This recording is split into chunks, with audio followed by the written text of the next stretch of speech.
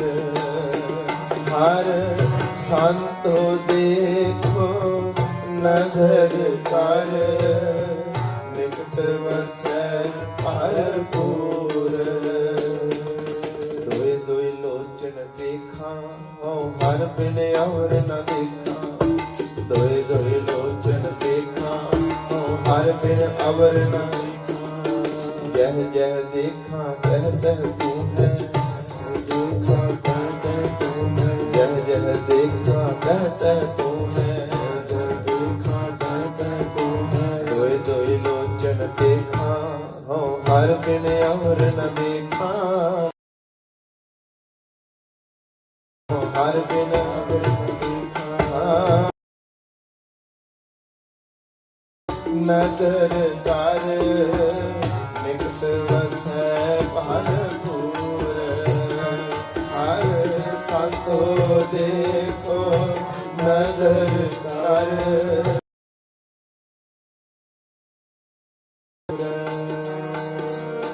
ਗੁਰਮਤਿ ਜਿਨੀ ਪਛਾਣਿਆ, ਗੁਰਮਤਿ ਜਿਨੀ ਪਛਾਣਿਆ, ਸਦਾ ਹਦੂਰ। ਗੁਰਮਤਿ ਜਿਨੀ ਪਛਾਣਿਆ, ਗੁਰਮਤਿ ਜਿਨੀ ਪਛਾਣਿਆ, ਸੇ ਦੇਖੇ ਸਦਾ ਹਦੂਰ। ਸੇ ਦੇਖੇ ਸਦਾ ਹਦੂਰ। ਜਿਨ ਗੁਣ ਤਿਨ ਸਦ ਮਨ ਵਸ, ਸਦ ਮਨ ਵਸੈ। ਔਗਣ ਵੰਤਿਆਂ ਦੂਰ, ਔਗਣ ਦੂਰ, ਔਗਣ ਵੰਤਿਆਂ ਦੂਰ, ਔਗਣ ਵੰਤਿਆਂ ਦੂਰ, ਔਗਣ ਵੰਤਿਆਂ ਦੂਰ, ਔਗਣ ਵੰਤਿਆਂ ਦੂਰ, ਔਗਣ ਵੰਤਿਆਂ ਦੂਰ। ਗੁਰਮਤਿ ਜਿਨੀ ਪਛਾਣਿਆ, ਗੁਰਮਤਿ ਗੁਰਮਤਿ ਜਿਨੀ ਪਛਾਣਿਆ, ਗੁਰਮਤਿ ਜਿਨੀ ਪਛਾਣਿਆ, ਦੇਖੇ ਸਦਾ ਹਦੂਰ। ਦੇਖੇ ਵਾਹਿਗੁਰੂ ਵਾਹਿਗੁਰੂ ਵਾਹਿਗੁਰੂ ਵਾਹਿਗੁਰੂ ਵਾਹਿਗੁਰੂ ਵਾਹਿਗੁਰੂ ਵਾਹਿਗੁਰੂ ਵਾਹਿਗੁਰੂ ਵਾਹਿਗੁਰੂ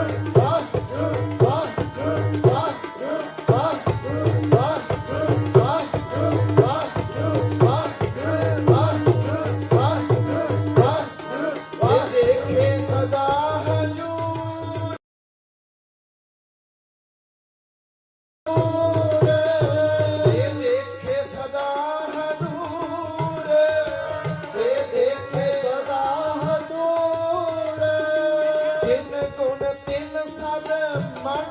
ਵਾਹਿਗੁਰੂ ਵਾਹਿਗੁਰੂ ਵਾਹਿਗੁਰੂ। ਸ਼ਬਦ ਗੁਰੂ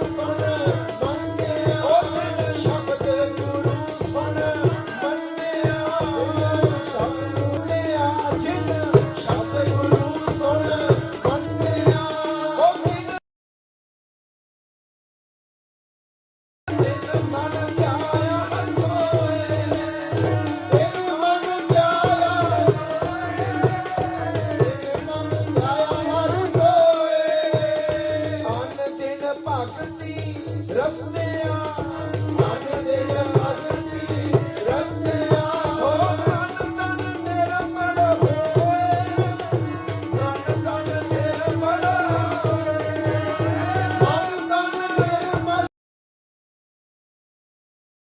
ਨਿਰਮਲ ਹੋਏ ਕੂੜਾ ਰੰਗ ਕਸੁੰਭਦਾ ਕੂੜਾ ਰੰਗ ਕਸੁੰਭਦਾ ਬਿਨ ਸਜਾਏ ਦੁੱਖ ਰੋਏ ਬਿਨ ਸਜਾਏ ਦੁੱਖ ਰੋਏ ਜਿਸ ਅੰਦਰ ਨਾਮ ਪ੍ਰਕਾਸ਼ ਹੈ ਅੰਦਰ ਨਾਮ ਪ੍ਰਕਾਸ਼ ਹੈ ਉਹ ਸਦਾ ਸਦਾ ਫਿਰ ਹੋਏ ਉਹ ਸਦਾ ਸਦਾ ਫਿਰ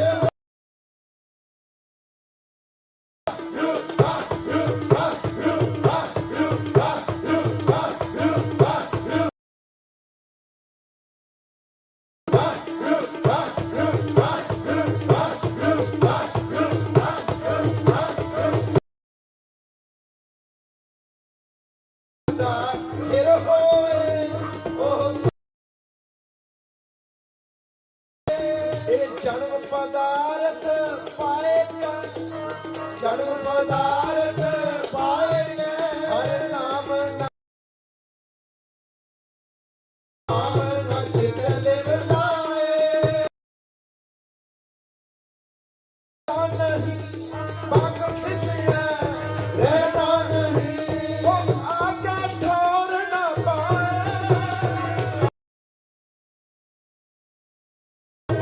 ਆਗੇ ਠੋਰ ਨਾ ਪਾਏ ਆਗੇ ਠੋਰ ਨਾ ਆਖ ਨਾ ਆਵਈ ਉਹ ਵੇਲਾ ਨਾ ਆਵਈ ਅੰਤ ਗਿਆ ਅੰਤ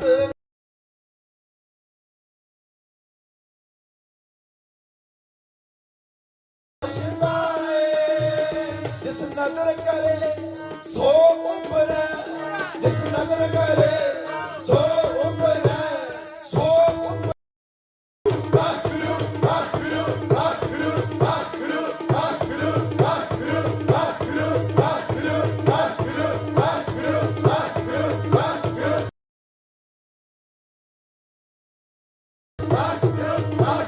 ਵਾਹਿਗੁਰੂ ਵਾਹਿਗੁਰੂ ਉੱਪਰ ਜਿਸ ਨਦਰ ਕਰੇ ਉਹ ਉੱਪਰ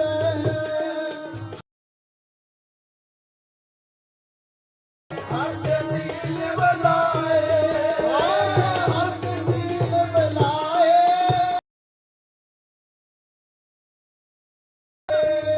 ਦੇਖਾ ਦੇਖੀ ਸਭ ਕਰੇ ਦੇਖਾ ਦੇਖੀ ਸਭ ਕਰੇ ਦੇਖਾ ਮਨ ਮੁਖ ਬੂਝ ਨਾ ਪਾਏ ਮਨ ਮੁਖ ਬੂਝ ਨਾ ਪਾਏ ਮਨ ਮੁਖ ਬੂਝ ਨਾ ਪਾਏ ਜਿਨ ਗੁਰਮੁਖ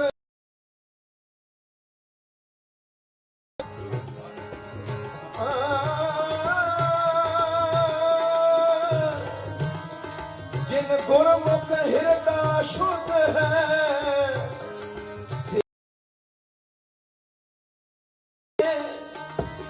ਹਰ ਗੁਣ ਗਾਵੇ ਹਰ ਨਿਤ ਪੜੇ ਤਿਨ ਕੀ ਬਾਣੀ ਤਿਨ ਕੀ ਬਾਣੀ ਸਦਾ ਸੱਚ ਹੈ ਜੇ ਨਾਮ ਰਹੇ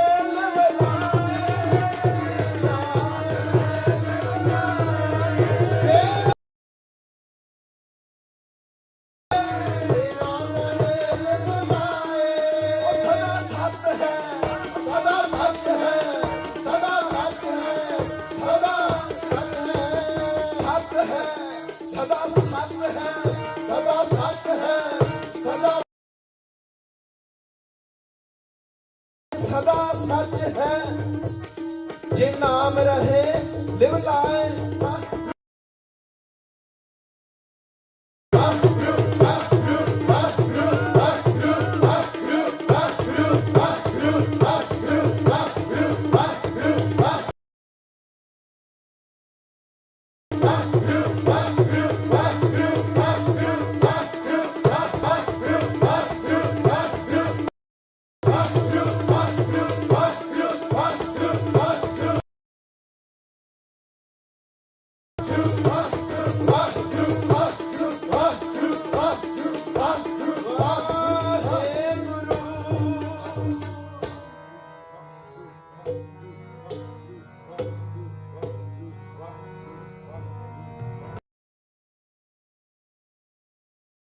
ਸੁਣ ਕੇ ਮੰਨਿਆ ਤਿੰਨਾ ਨਿਜ ਘਰ ਵਾਸ ਜਿਨੀ ਸੁਣ ਕੇ ਮੰਨਿਆ ਵਾਸ ਗੁਰਮਤੀ ਹਰ ਪਾਇਆ ਗੁਣ ਸਾਸ ਗੁਰਮਤੀ ਹਰ ਪਾਇਆ ਗੁਣ ਸਾਸ ਜਿਨੀ ਸੁਣ ਕੇ ਤਿੰਨਾ ਨਿਜ ਘਰ ਵਾਸ ਗੁਰਮਤੀ ਸਲਾਹੇ ਸੱਚ ਹਰ ਪਾਇਆ। ਵਾਹਿਗੁਰੂ ਜੀ ਕੀ ਫਤਿਹ।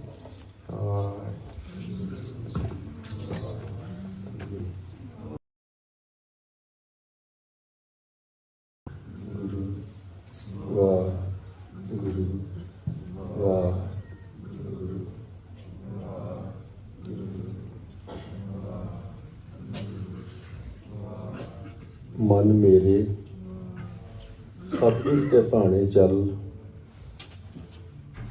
ਨਿਜ ਘਰ ਵਸੈ ਹੈ ਅੰਮ੍ਰਿਤ ਪੀਵੈ। ਤਾਂ ਜਿਨ੍ਹਾਂ ਬਾਰੇ ਗੁਰਬਾਣੀ 'ਚ ਵਚਨ ਨੇ, ਧੰਨ ਧੰਨ ਧੰਨ ਜਨ ਆਇਆ, ਜਿਸ ਪ੍ਰਸਾਦ ਸਭ ਜਗਤ ਤਰਾਇਆ, ਜਨ ਕੈ ਸੰਗ ਚਿਤ ਆਵੈ ਨਾ। ਆਪ ਨਾਨਕ ਤਿਸ ਜਨ ਕੋ ਸਦਾ ਨਮਸਕਾਰ। ਸਿੰਘ ਜੀ ਤਰਮਾਲਾ ਹੁਣ ਬੇਨਤੀ ਕਰਾਂਗੇ ਉਹਨਾਂ ਵੱਲੋਂ ਵਰਸਾਏ ਹੋਏ ਗੁਰੂ ਪਿਆਰੇ ਭਾਈ ਸਾਹਿਬ ਭਾਈ ਦਲਵੀਰ ਸਿੰਘ ਜੀ ਤਰਮਾਲਾ ਆਪ ਜੀਆਂ ਨੂੰ ਇਹ ਸਾਰੀ ਅਕਥ ਕਹਾਣੀ ਜੋ ਗੁਰਬਾਣੀ ਗੁਰੂ ਜੀ ਸਾਨੂੰ ਸਮਝਾ ਰਹੇ ਨੇ ਉਹ ਸਰਵ ਅਰਥਾਂ ਦੇ ਵਿੱਚ ਸਾਡੇ ਸਾਹਮਣੇ ਗੋਚਰਾ ਕਰਾਉਣਗੇ ਜੀ। ਸਮਾਂ ਉਹਨਾਂ ਨੇ ਉਸ ਤੋਂ ਬਾਅਦ ਇੱਕ ਛੋਟੀ ਜਿਹੀ ਬੇਨਤੀ ਹੈ ਕਿ ਆਪਾਂ ਉਹਨਾਂ ਗੁਰਮੁਖਾਂ ਦਾ ਜਿਨ੍ਹਾਂ ਦਾ ਜਿਹੜੇ ਇੰਨੀ ਸਾਡੇ ਤੇ ਪਰਉਪਕਾਰ ਕਰ ਗਏ ਨੇ ਉਹਨਾਂ ਦੇ ਜੀਵਨ ਤੇ ਇਹਨਾਂ ਗੁਰਮੁਖਾਂ ਨੇ ਇੱਕ ਡਾਕੂਮੈਂਟਰੀ ਫਿਲਮ ਬਣਾਈ ਹੈ। ਇਹ ਜਦੋਂ ਹੀ ਕਥਾ ਦੀ ਸਮਾਪਤੀ ਹੋਏਗੀ ਆਪਾਂ ਨਾਲ ਦੀ ਨਾਲ ਚ ਕਿੰਨੀ ਮੁਸ਼ੱਕਤ ਘਾਲ ਕੇ ਇਹ ਸੰਗਤਾਂ ਨੂੰ ਤਾਰਨ ਦੀ ਕੋਸ਼ਿਸ਼ ਕੀਤੀ। ਹੋਈਆਂ ਭੁੱਲਾਂ ਚੁੱਕਾਂ ਦੀ ਖਿਮਾ ਜੀ। ਵਾਹਿਗੁਰੂ ਜੀ ਕਾ ਖਾਲਸਾ, ਵਾਹਿਗੁਰੂ ਜੀ ਕੀ ਫਤਿਹ।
ਧੰਨ ਧੰਨ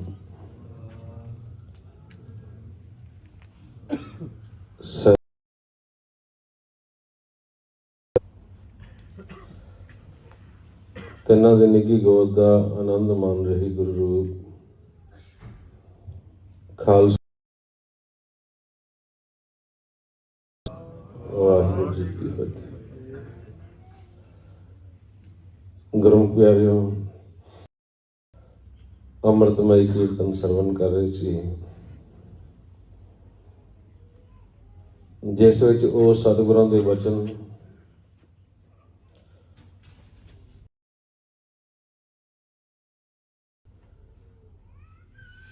ਕਿ ਜਿਹੜਾ ਸਾਡਾ ਆਪਣਾ ਘਰ ਹੈ, ਜਿਸ ਨੂੰ ਸਤਿਗੁਰ ਦੀ ਬਾਣੀ ਦੇ ਵਿੱਚ ਸਾਡਾ ਨਿੱਜੀ ਕਰਕੇ ਹੈ, ਆਪਣਾ ਕਰਕੇ ਹੈ, ਉਸ ਘਰ ਦੇ ਵਿੱਚ ਵਸਣ ਵਾਸਤੇ ਉਸ ਘਰ ਦਾ ਗਿਆਨ ਲੈਣਾ ਪੈਣਾ। ਗਿਆਨ ਸਾਨੂੰ ਜਿਹੜੇ ਗੁਰਮੁਖ ਉਸ ਘਰ ਦੇ ਵਿੱਚ ਵਸੇ ਨੇ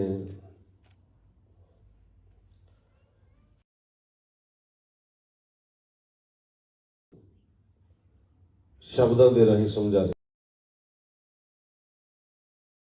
ਸਤਿਗੁਰੂ ਦੀ ਬਾਣੀ ਦੇ ਅੰਦਰ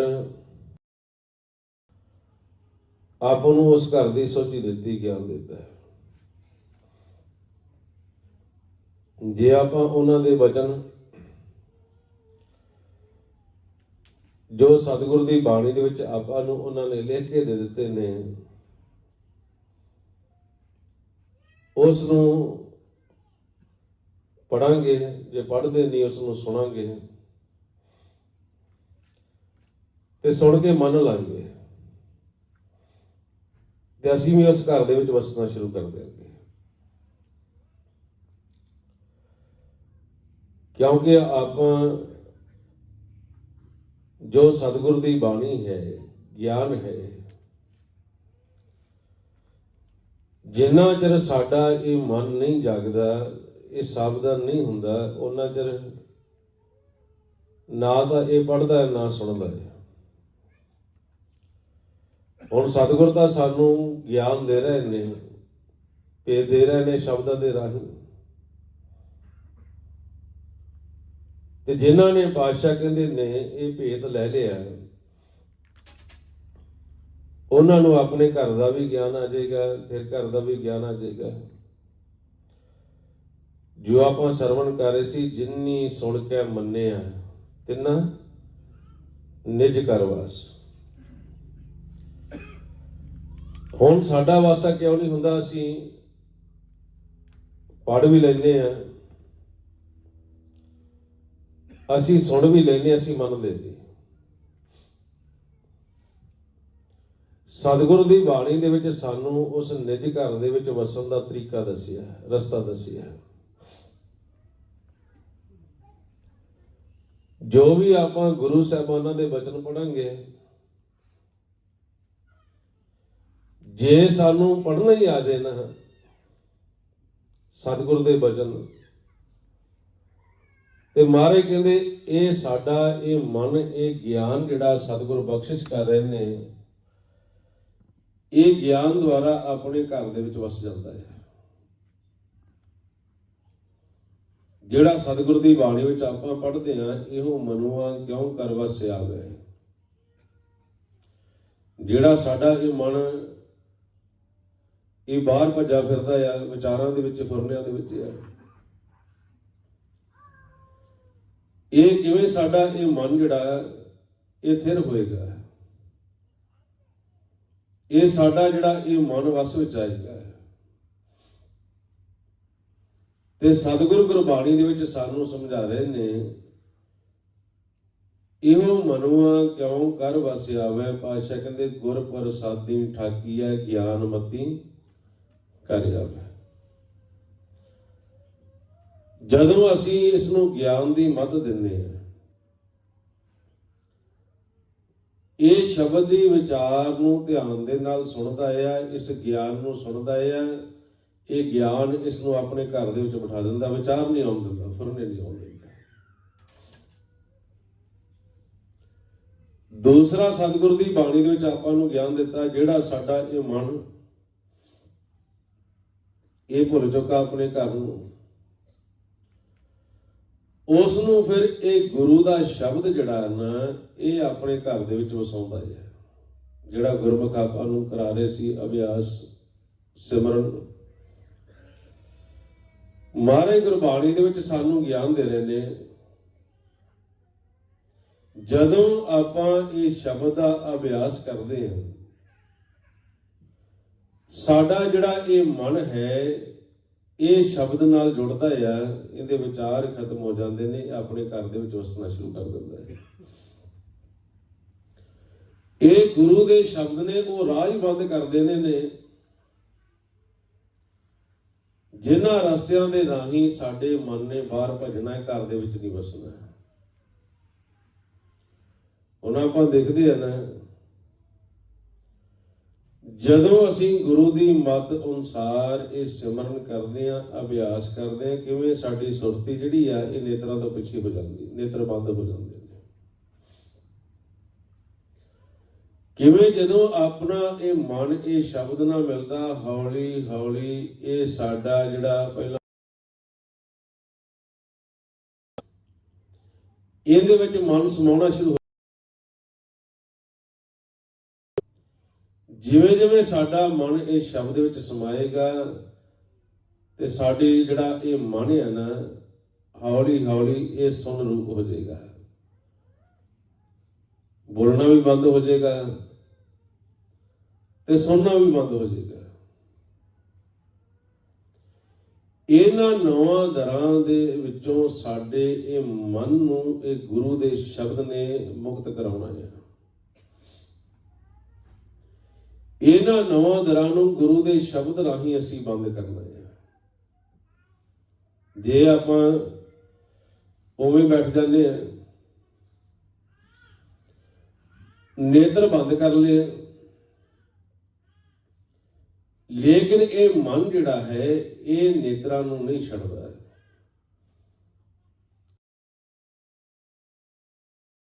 ਗੁਰੂ ਦੇ ਸ਼ਬਦ ਦੁਆਰਾ, ਗੁਰੂ ਦੀ ਮੱਤ ਅਨੁਸਾਰ ਨਹੀਂ ਬੰਦ ਕਰਦੇ। ਆਪ ਬੰਦ ਕਰ ਲੈਨੇ ਤੇ ਸਾਡੇ ਨੇਤਰ ਬੰਦ ਕਰਨ ਦੇ ਨਾਲ ਕੋਈ ਅੱਗੋਂ ਲੰਘ ਗਿਆ, ਸਾਨੂੰ ਪਤਾ ਲੱਗ ਜਾਂਦਾ ਹੈ। ਜਾਂ ਹੁਣ ਲਾਈਟ ਚੱਲ ਰਹੀ ਹੈ, ਲਾਈਟ ਚਲੀ ਗਈ, ਹਨੇਰਾ ਹੋ ਗਿਆ, ਸਾਨੂੰ ਪਤਾ ਲੱਗ ਜਾਂਦਾ ਹੈ, ਕਿਉਂਕਿ ਅਸੀਂ ਇਹ ਗੁਰੂ ਦੀ ਮੱਤ ਨਹੀਂ ਧਾਰਨ ਕੀਤੀ। ਇਸ ਅਵਸਥਾ ਵਿੱਚ ਹੀ ਸਾਨੂੰ ਗੁਰੂ ਗੋਬਿੰਦ ਸਿੰਘ ਜੀ ਪਾਤਸ਼ਾਹ ਕਹਿੰਦੇ ਨੇ, ਕਹਾਂ ਭਇਓ ਜੋ 2 ਲੋਚਨ ਮੂੰਦ ਕੇ ਬੈਠ ਰਿਹੋ ਬਕ ਧਿਆਨ ਲਗਾਇਓ। ਨੇਤਰਾਂ ਨੂੰ ਬੰਦ ਕਰਨਾ ਗੱਲ ਨਹੀਂ ਬਣਨੀ। ਗੁਰੂ ਦੀ ਮੱਤ ਅਨੁਸਾਰ ਇਹ ਦਰ ਨੂੰ ਅਸੀਂ ਬੰਦ ਕਰਨਾ ਹੈ। ਆਪਣੀ ਮੱਤ ਅਨੁਸਾਰ ਕਰਾਂਗੇ ਫਿਰ ਖੁੱਲ ਜਾਣਗੇ। ਜਦੋਂ ਅਸੀਂ ਗੁਰੂ ਦੀ ਮੱਤ ਅਨੁਸਾਰ ਇਹ ਦਰਾਂ ਨੂੰ ਬੰਦ ਕਰਾਂਗੇ ਨਾ, ਤੇ ਇਹ ਮਨ ਸਾਡਾ ਜਿਹੜਾ ਇਹ ਬਾਹਰ ਨਹੀਂ ਜਾਏਗਾ। ਜਿਹੜਾ ਅਸੀਂ ਕਹਿੰਦੇ ਆ ਟਿਕਦਾ ਨਹੀਂ। ਹੁਣ ਸਤਿਗੁਰੂ ਗੁਰਬਾਣੀ ਦੇ ਵਿੱਚ ਸਾਨੂੰ ਗਿਆਨ ਦੇ ਰਹੇ ਨੇ, ਕਹਿੰਦੇ ਤੁਸੀਂ ਗੁਰੂ ਦੇ ਸ਼ਬਦ ਦੁਆਰਾ ਜਦੋਂ ਇਹ ਆਪਣੀ ਸੁਰਤੀ ਨੂੰ ਸ਼ਬਦ ਨਾਲ ਮਿਲਾਓਗੇ, ਇਹ ਗੁਰੂ ਦੇ ਸ਼ਬਦ ਨੇ ਸਾਡੇ ਇਹ ਦਰ ਬੰਦ ਕਰਦਿਆਂ ਹੋਇਆ ਸਾਨੂੰ ਸੁਣ ਵਿੱਚ ਲੈ ਜਾਣਾ ਹੈ। ਆਪਾਂ ਦੇਖ ਜਦੋਂ ਗੁਰਬਾਣੀ ਪੜ੍ਹਦੇ ਨੇ ਨਾ, ਉਹ ਕਹਿੰਦੇ ਸਾਨੂੰ ਨੀਂਦ ਬੜੀ ਆਉਂਦੀ ਹੈ। ਜਾਂ ਇਹ ਸਿਮਰਨ ਦਾ ਅਭਿਆਸ ਕਰਦੇ ਆ, ਕਹਿੰਦੇ ਅੱਗੇ ਪਿੱਛੇ ਅਸੀਂ ਸਾਵਧਾਨ ਰਹਿੰਦੇ ਆ। ਜਦੋਂ ਅਸੀਂ ਬਾਣੀ ਪੜ੍ਹਨ ਲੱਗਦੇ ਜਾਂ ਸਿਮਰਨ ਕਰਨ ਲੱਗਦੇ ਆ, ਸਾਨੂੰ ਨੀਂਦ ਆ ਜਾਂਦੀ ਹੈ। ਇਹ ਗੁਰੂ ਦੀ ਮੱਤ ਹੈ। ਜਿਉਂ ਹੀ ਅਸੀਂ ਗਿਆਨ ਲੈਣ ਲੱਗਾਂਗੇ, ਸਾਡੇ ਇਸ ਮਨ ਨੇ ਮੁਕਤ ਹੋਣਾ ਸ਼ੁਰੂ ਹੋ ਜਾਣਾ ਹੈ। ਜਿਉਂ ਹੀ ਅਸੀਂ ਸਿਮਰਨ ਕਰਾਂਗੇ, ਅਭਿਆਸ ਕਰਾਂਗੇ, ਤੇ ਸਾਨੂੰ ਤਾਂ ਸਤਿਗੁਰ ਕਹਿੰਦੇ ਇੰਨੀ ਜਲਦੀ ਤੁਹਾਡਾ ਇਹ ਸ਼ਬਦ ਨਾਲ ਪਿਆਰ ਪੈ ਜੇ, ਇੰਨੀ ਜਲਦੀ ਇਹਨੇ ਤੁਹਾਨੂੰ ਇਹਨਾਂ 9 ਦਰਾਂ ਤੋਂ ਮੁਕਤ ਕਰ ਦੇਣਾ। ਤੁਸੀਂ ਸੁਣ ਵਿੱਚ ਚਲੇ ਜਾਣਾ ਹੈ, ਜਿਉਂਦੇ ਜੀ ਮਰਨਾ ਸਿੱਖ ਲੈਣਾ ਹੈ। ਜਿਹੜਾ ਪਾਤਸ਼ਾਹ ਸਾਨੂੰ ਸਮਝਾਉਂਦੇ ਨੇ, ਜੀਵਤ ਮਰੈ ਮਰੈ ਫੁਨ ਜੀਵੈ ਐਸੇ ਸੁਨ ਸਮਾਇਆ। ਜਿਉਂ ਹੀ ਸਵਾਸ ਸਾਡੇ ਅੰਦਰ ਗਿਆ, ਅਸੀਂ ਇਹ ਗੁਰੂ ਦੀ ਮੱਤ ਅਨੁਸਾਰ ਆਰਾਧਨਾ ਕਰਨੀ ਸ਼ੁਰੂ ਕੀਤੀ।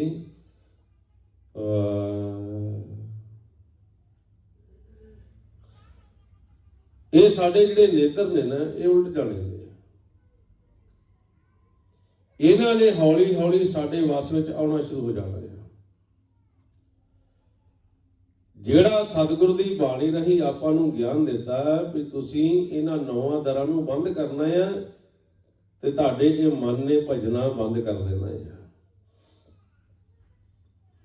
ਜਦੋਂ ਫਿਰ ਆਪਾਂ ਇਹ ਸਿਮਰਨ ਕਰਦੇ ਆ, ਇਹ ਦਰ ਸਾਡੇ ਬੰਦ ਹੋ ਜਾਂਦੇ ਨੇ। ਇਸ ਆਵਾਜ਼ ਵਿੱਚ ਧਿਆਨ ਲਾਉਂਦਿਆਂ ਹੋਇਆਂ ਅਸੀਂ ਸੁਰਤੀ ਨੇਤਰਾਂ ਤੋਂ ਪਿੱਛੇ ਕਰ ਲੈਂਦੇ ਆ। ਸਰਵਣਾ ਦੁਆਰਾ ਜਦੋਂ ਸੁਣਨਾ ਸ਼ੁਰੂ ਕਰ ਦਿੰਦੇ ਆ, ਬਾਹਰਲੀ ਆਵਾਜ਼ ਸੁਣਨੀ ਬੰਦ ਹੋ ਜਾਂਦੀ ਸਾਨੂੰ। ਹੌਲੀ ਹੌਲੀ ਇਹ ਗੁਰੂ ਦਾ ਸ਼ਬਦ ਇਹ ਅੰਦਰੋਂ ਇਹ ਦਾਰਾਂ ਨੂੰ ਬੰਦ ਕਰ ਦਿੰਦਾ ਹੈ ਤੇ ਅਸੀਂ ਸੁਣ ਵਿੱਚ ਚਲੇ ਜਾਂਦੇ ਹਾਂ। ਅਸੀਂ ਆਪਣੇ ਘਰ ਚਲੇ ਜਾਂਦੇ ਹਾਂ, ਜਿੱਥੇ ਕੋਈ ਵਿਚਾਰ ਨਹੀਂ, ਜਿੱਥੇ ਕੋਈ ਫੁਰਨਾ ਨਹੀਂ ਹੈ, ਤੇ ਆਪਾਂ ਨੂੰ ਸਤਿਗੁਰ ਦੀ ਬਾਣੀ ਰਹੀ ਕਹਿੰਦੇ ਇਹ ਤੁਸੀਂ ਕਰਨਾ ਹੈ। ਜਦੋਂ ਗੁਰੂ ਦੇ ਸ਼ਬਦ ਦੁਆਰਾ ਤੁਸੀਂ ਇਹਦੇ ਨਾਲ ਸੁਰਤੀ ਨੂੰ ਮਿਲਾ ਲਿਆ, ਇਹ ਦਰ ਬੰਦ ਹੋ ਜਾਣਗੇ, ਤੁਸੀਂ ਆਪਣੇ ਘਰ ਦੇ ਵਿੱਚ ਵਸਣਾ ਸ਼ੁਰੂ ਕਰ ਦਿਓਗੇ।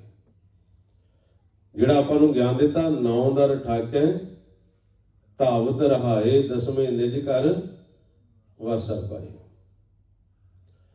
ਉਵੇਂ ਚਾਹੇ ਆਪਾਂ ਬੈਠ ਜਾਂਦੇ ਆ, ਲੇਕਿਨ ਇਹ ਦਰ ਬੰਦ ਨਹੀਂ ਹੁੰਦੇ। ਬਾਹਰੋਂ ਸੁਣੀ ਵੀ ਜਾਂਦੇ ਆ, ਦੇਖੀ ਵੀ ਜਾਂਦੇ ਆ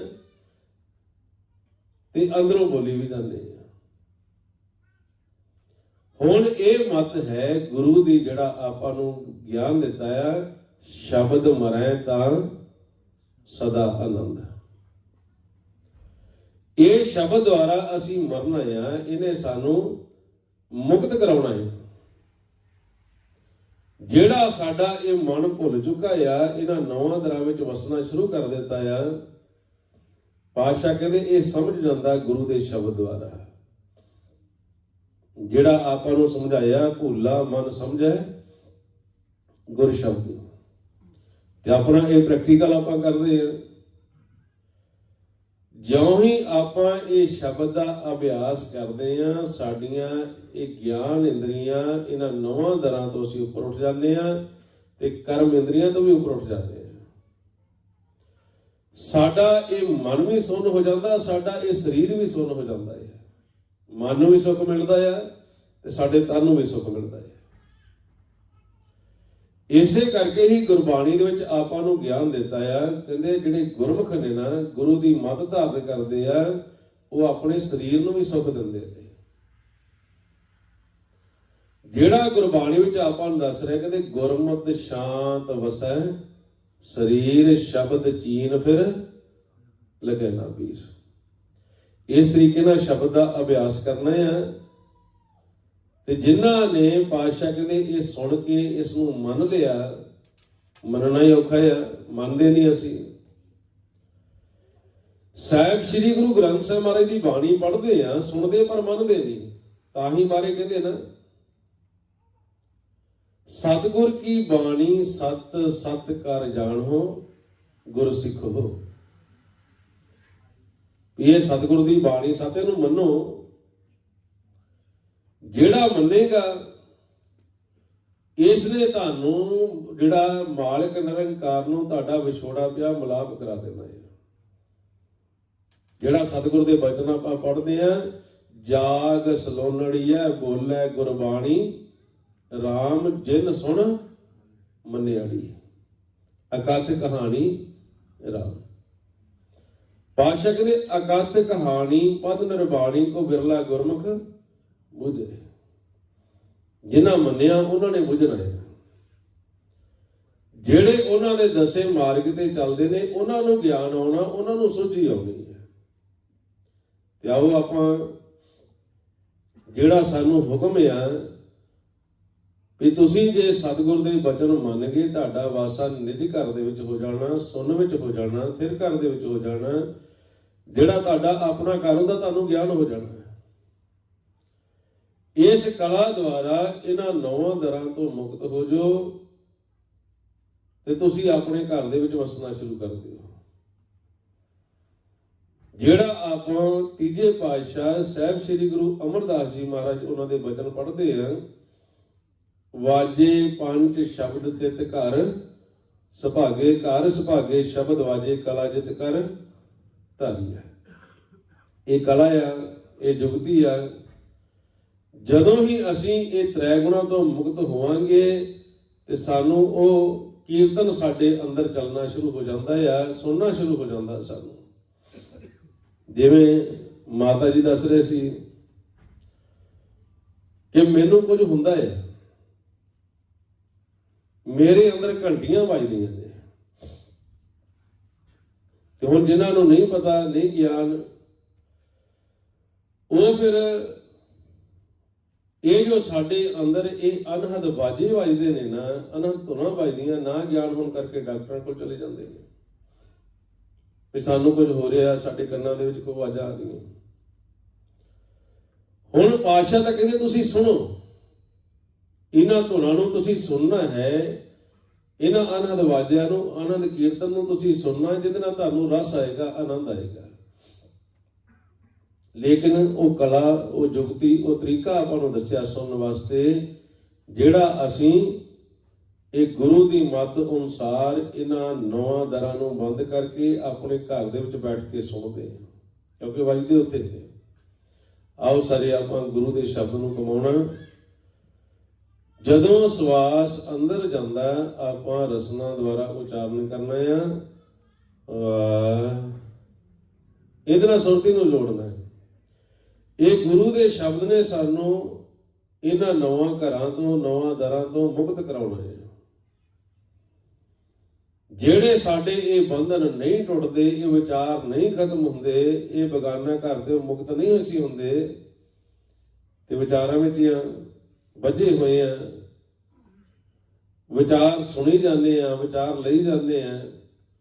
ਤੇ ਮਾਰੇ ਕਿਤੇ ਤ੍ਰੈ ਬਿਦ ਬੰਧਨ ਟੁੱਟਹਿ ਗੁਰ ਸ਼ਬਦੀ, ਗੁਰ ਸ਼ਬਦੀ ਮੁਕਤ ਕਰਾਵਣਿਆ। ਆਪਣੇ ਇਸ ਮਨ ਨੂੰ ਅਸੀਂ ਇਹ ਗੁਰੂ ਦੇ ਸ਼ਬਦ ਦੁਆਰਾ ਮੁਕਤ ਕਰਾਉਣਾ ਹੈ। ਤੇ ਜਿਨ੍ਹਾਂ ਸੁਣ ਕੇ ਮੰਨ ਲਿਆ, ਤੇ ਚੌਥੇ ਪਾਤਸ਼ਾਹ ਸਾਨੂੰ ਸਮਝਾਉਂਦੇ ਨੇ, ਸੇ ਮੁਕਤ ਪੈ ਜਿਨ ਹਰ ਧਿਆਇਆ ਜੀ, ਤਿਨ ਟੁੱਟੀ ਜਮ ਕੀ ਫਾਸੀ। ਇਹ ਜਮਾਂ ਦੀ ਫਾਹੀ ਪਾਤਸ਼ਾਹ ਕਹਿੰਦੇ ਇਹ ਕੱਟੀ ਜਾਣੀ ਆ, ਤੁਸੀਂ ਮੁਕਤ ਹੋ ਜਾਣਾ। ਤੇ ਆਪਾਂ ਸਾਰੇ ਇਹ ਪ੍ਰੈਕਟੀਕਲ ਕਰਨਾ ਆ, ਜਿਹੜਾ ਕਿ ਇਹਨੇ ਵਿਚਾਰ ਨਹੀਂ ਰੁਕਦੇ, ਫੁਰਨੇ ਨਹੀਂ ਰੁਕਦੇ, ਤੁਸੀਂ ਬੋਲ ਕੇ ਸੁਣਨਾ ਸ਼ੁਰੂ ਕਰ ਦਿਓ। ਜੋ ਇਹ ਰਸਨਾ ਦੁਆਰਾ ਉਚਾਰਨ ਕੀਤਾ, ਉਹਦੇ ਵਿੱਚ ਧਿਆਨ ਲਾ ਲਓ, ਉਹਨੂੰ ਧਿਆਨ ਨਾਲ ਸੁਣੋ। ਇਹ ਪਾਤਸ਼ਾਹ ਕਹਿੰਦੇ ਇਸ ਵਿਧੀ ਨਾਲ, ਇਸ ਤਰੀਕੇ ਨਾਲ ਤੁਹਾਡੇ ਜਿਹੜੇ ਵਕਾਰ ਨੇ, ਤੁਹਾਡੇ ਫੁਰਨੇ ਨੇ ਖਤਮ ਹੋ ਜਾਣੇ ਨੇ, ਤੁਸੀਂ ਮੁਕਤ ਹੋ ਜਾਣਾ। ਆਓ ਸਾਰੇ ਆਪਾਂ ਕਰਨਾ ਨੇਤਰ ਬੰਦ ਕਰਕੇ, ਜਦੋਂ ਸਵਾਸ ਅੰਦਰ ਜਾਂਦਾ ਉਚਾਰਨ ਕਰਨਾ ਆ। ਜਦੋਂ ਸਵਾਸ ਗਗਨ ਨੂੰ ਆਉਂਦਾ, ਗੁਰੂ, ਆਪਣੀ ਆਵਾਜ਼ ਵਿੱਚ ਧਿਆਨ ਲਾਈਏ। ਗਿਆਨ ਲੈਣ ਵਾਸਤੇ, ਸੋਝੀ ਲੈਣ ਵਾਸਤੇ, ਨਿਜ ਘਰ ਦਾ ਭੇਦ ਲੈਣ ਵਾਸਤੇ, ਜਿਹੜਾ ਸਤਿਗੁਰੂ ਦੀ ਬਾਣੀ ਦੇ ਰਾਹੀਂ ਗੁਰਮੁਖਾਂ ਨੇ ਆਪਾਂ ਨੂੰ ਗਿਆਨ ਦਿੱਤਾ। ਧੁਨ ਮੈਂ ਧਿਆਨ ਮੈਂ ਜਾਣਿਆ ਗੁਰਮੁਖ ਅਕਥ ਕਹਾਣੀ। ਆਓ ਸਾਰੇ ਕਰੋ ਸ਼ੁਰੂ ਜੀ। ਵਾਹਿਗੁਰੂ ਵਾਹਿਗੁਰੂ ਵਾਹਿਗੁਰੂ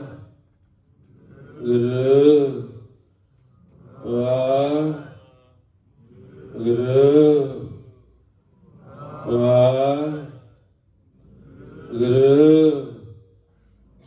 ਵਾਹਿਗੁਰੂ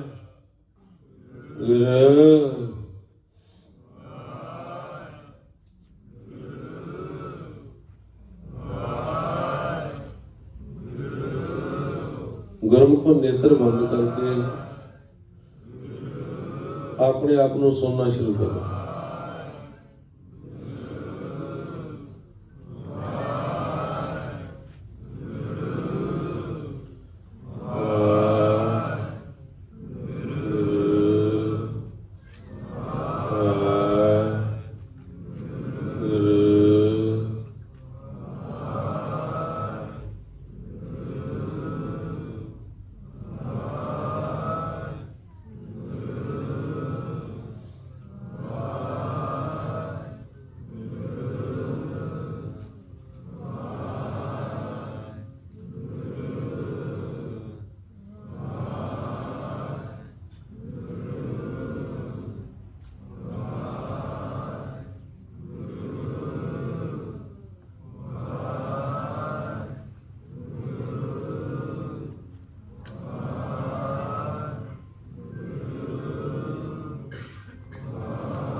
ਗੁਰੂ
ਹੌਲੀ ਹੌਲੀ ਆਪਾਂ ਆਵਾਜ਼ ਨੂੰ ਮੱਧਮ ਕਰੀ ਜਾਣਾ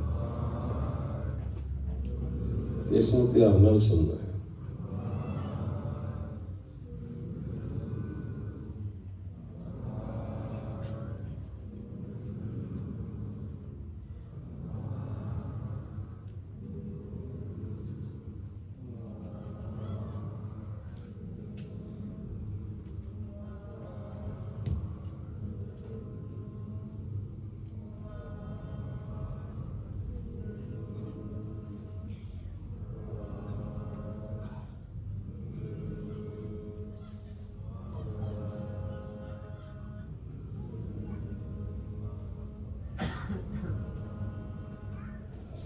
ਇਹ ਆਪਾਂ ਗੁਰਮੁਖੋਂ ਸਿੱਖਣਾ ਹੈ।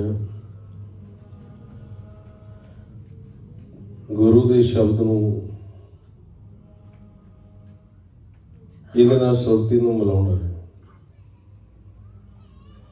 ਪਹਿਲਾਂ ਆਪਾਂ ਬੋਲ ਕੇ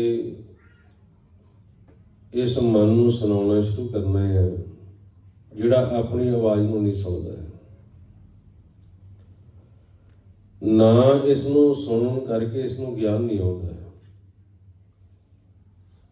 ਜਿਹੜਾ ਮਹਾਂਪੁਰਖਾਂ ਨੇ ਆਪਾਂ ਨੂੰ ਸੱਜੀ ਦਿੱਤੀ, ਜਦੋਂ ਆਪਾਂ ਬਾਣੀ ਪੜ੍ਹਦੇ ਆ ਨਾ,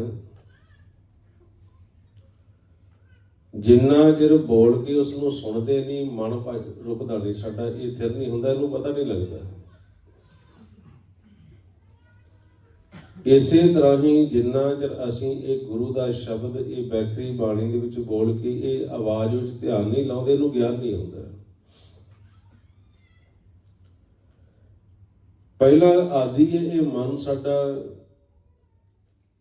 ਸੁਣਨ ਦਾ ਬਾਹਰ ਦੀਆਂ ਆਵਾਜ਼ਾਂ ਨੂੰ, ਤਾਂ ਹੀ ਆਪਾਂ ਇਸ ਨੂੰ ਸੁਣਾ ਰਹੇ ਹਾਂ ਕਿ ਇਹ ਆਵਾਜ਼ ਵਿੱਚ ਲੀਨ ਹੋ ਜਾਏ। ਹੌਲੀ ਹੌਲੀ ਜਿਵੇਂ ਤੁਸੀਂ ਪਹਿਲਾਂ ਬੈਖਰੀ ਬਾਣੀ ਵਿੱਚ ਕੀਤਾ, ਗੁਰੂ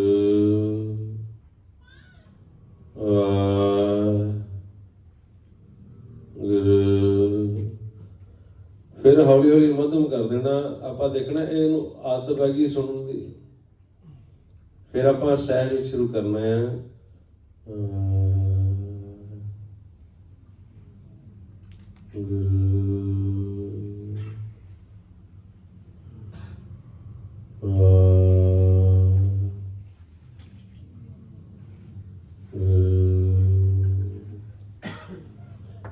ਫਿਰ ਆਪਾਂ ਇਸ ਨੂੰ ਅੰਤਰਗਤ ਲੈ ਜਾਣਾ ਵੀ ਸਾਡੀ ਆਵਾਜ਼ ਦੂਸਰੇ ਨੂੰ ਸੁਣਾਈ ਨਾ ਦੇਵੇ।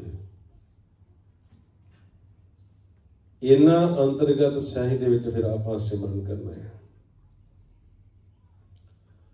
ਜਿਵੇਂ ਜਿਵੇਂ ਇਹ ਧਿਆਨ ਨਾਲ ਇਸ ਨੂੰ ਸੁਣਨਾ ਸ਼ੁਰੂ ਕਰੇਗਾ, ਇਹ ਅੰਤਰਗਤ ਹੋਣਾ ਸ਼ੁਰੂ ਹੋ ਜਾਏਗਾ ਤੇ ਅੰਦਰੋਂ ਸੁਣਨਾ ਸ਼ੁਰੂ ਕਰੇਗਾ। ਜਿਹੜਾ ਹੁਣ ਆਦੀ ਹੈ ਨਾ, ਬਾਹਰੋਂ ਸੁਣਦਾ, ਇਹਨੂੰ ਇਸ ਤਰੀਕੇ ਨਾਲ ਅੰਦਰ ਲੈ ਕੇ ਜਾਣਾ ਸੁਣਾਉਣ ਵਾਸਤੇ। ਜਦੋਂ ਫਿਰ ਇਹ ਅੰਤਰਗਤ ਇਹ ਸ਼ਬਦ ਨੂੰ ਅੰਦਰੋਂ ਸੁਣਨਾ ਸ਼ੁਰੂ ਕਰ ਦੇਗਾ ਨਾ, ਇਹ ਤੋਂ ਫਿਰ ਉਹ ਪਾਰ ਬ੍ਰਹਮ ਦੀ ਬਾਣੀ, ਜਿਹੜੀ ਪਰਮ ਬਾਣੀ ਜਿਹੜੀ ਹੈ, ਉਹ ਸੁਣਨੀ ਸ਼ੁਰੂ ਕਰੇਗਾ।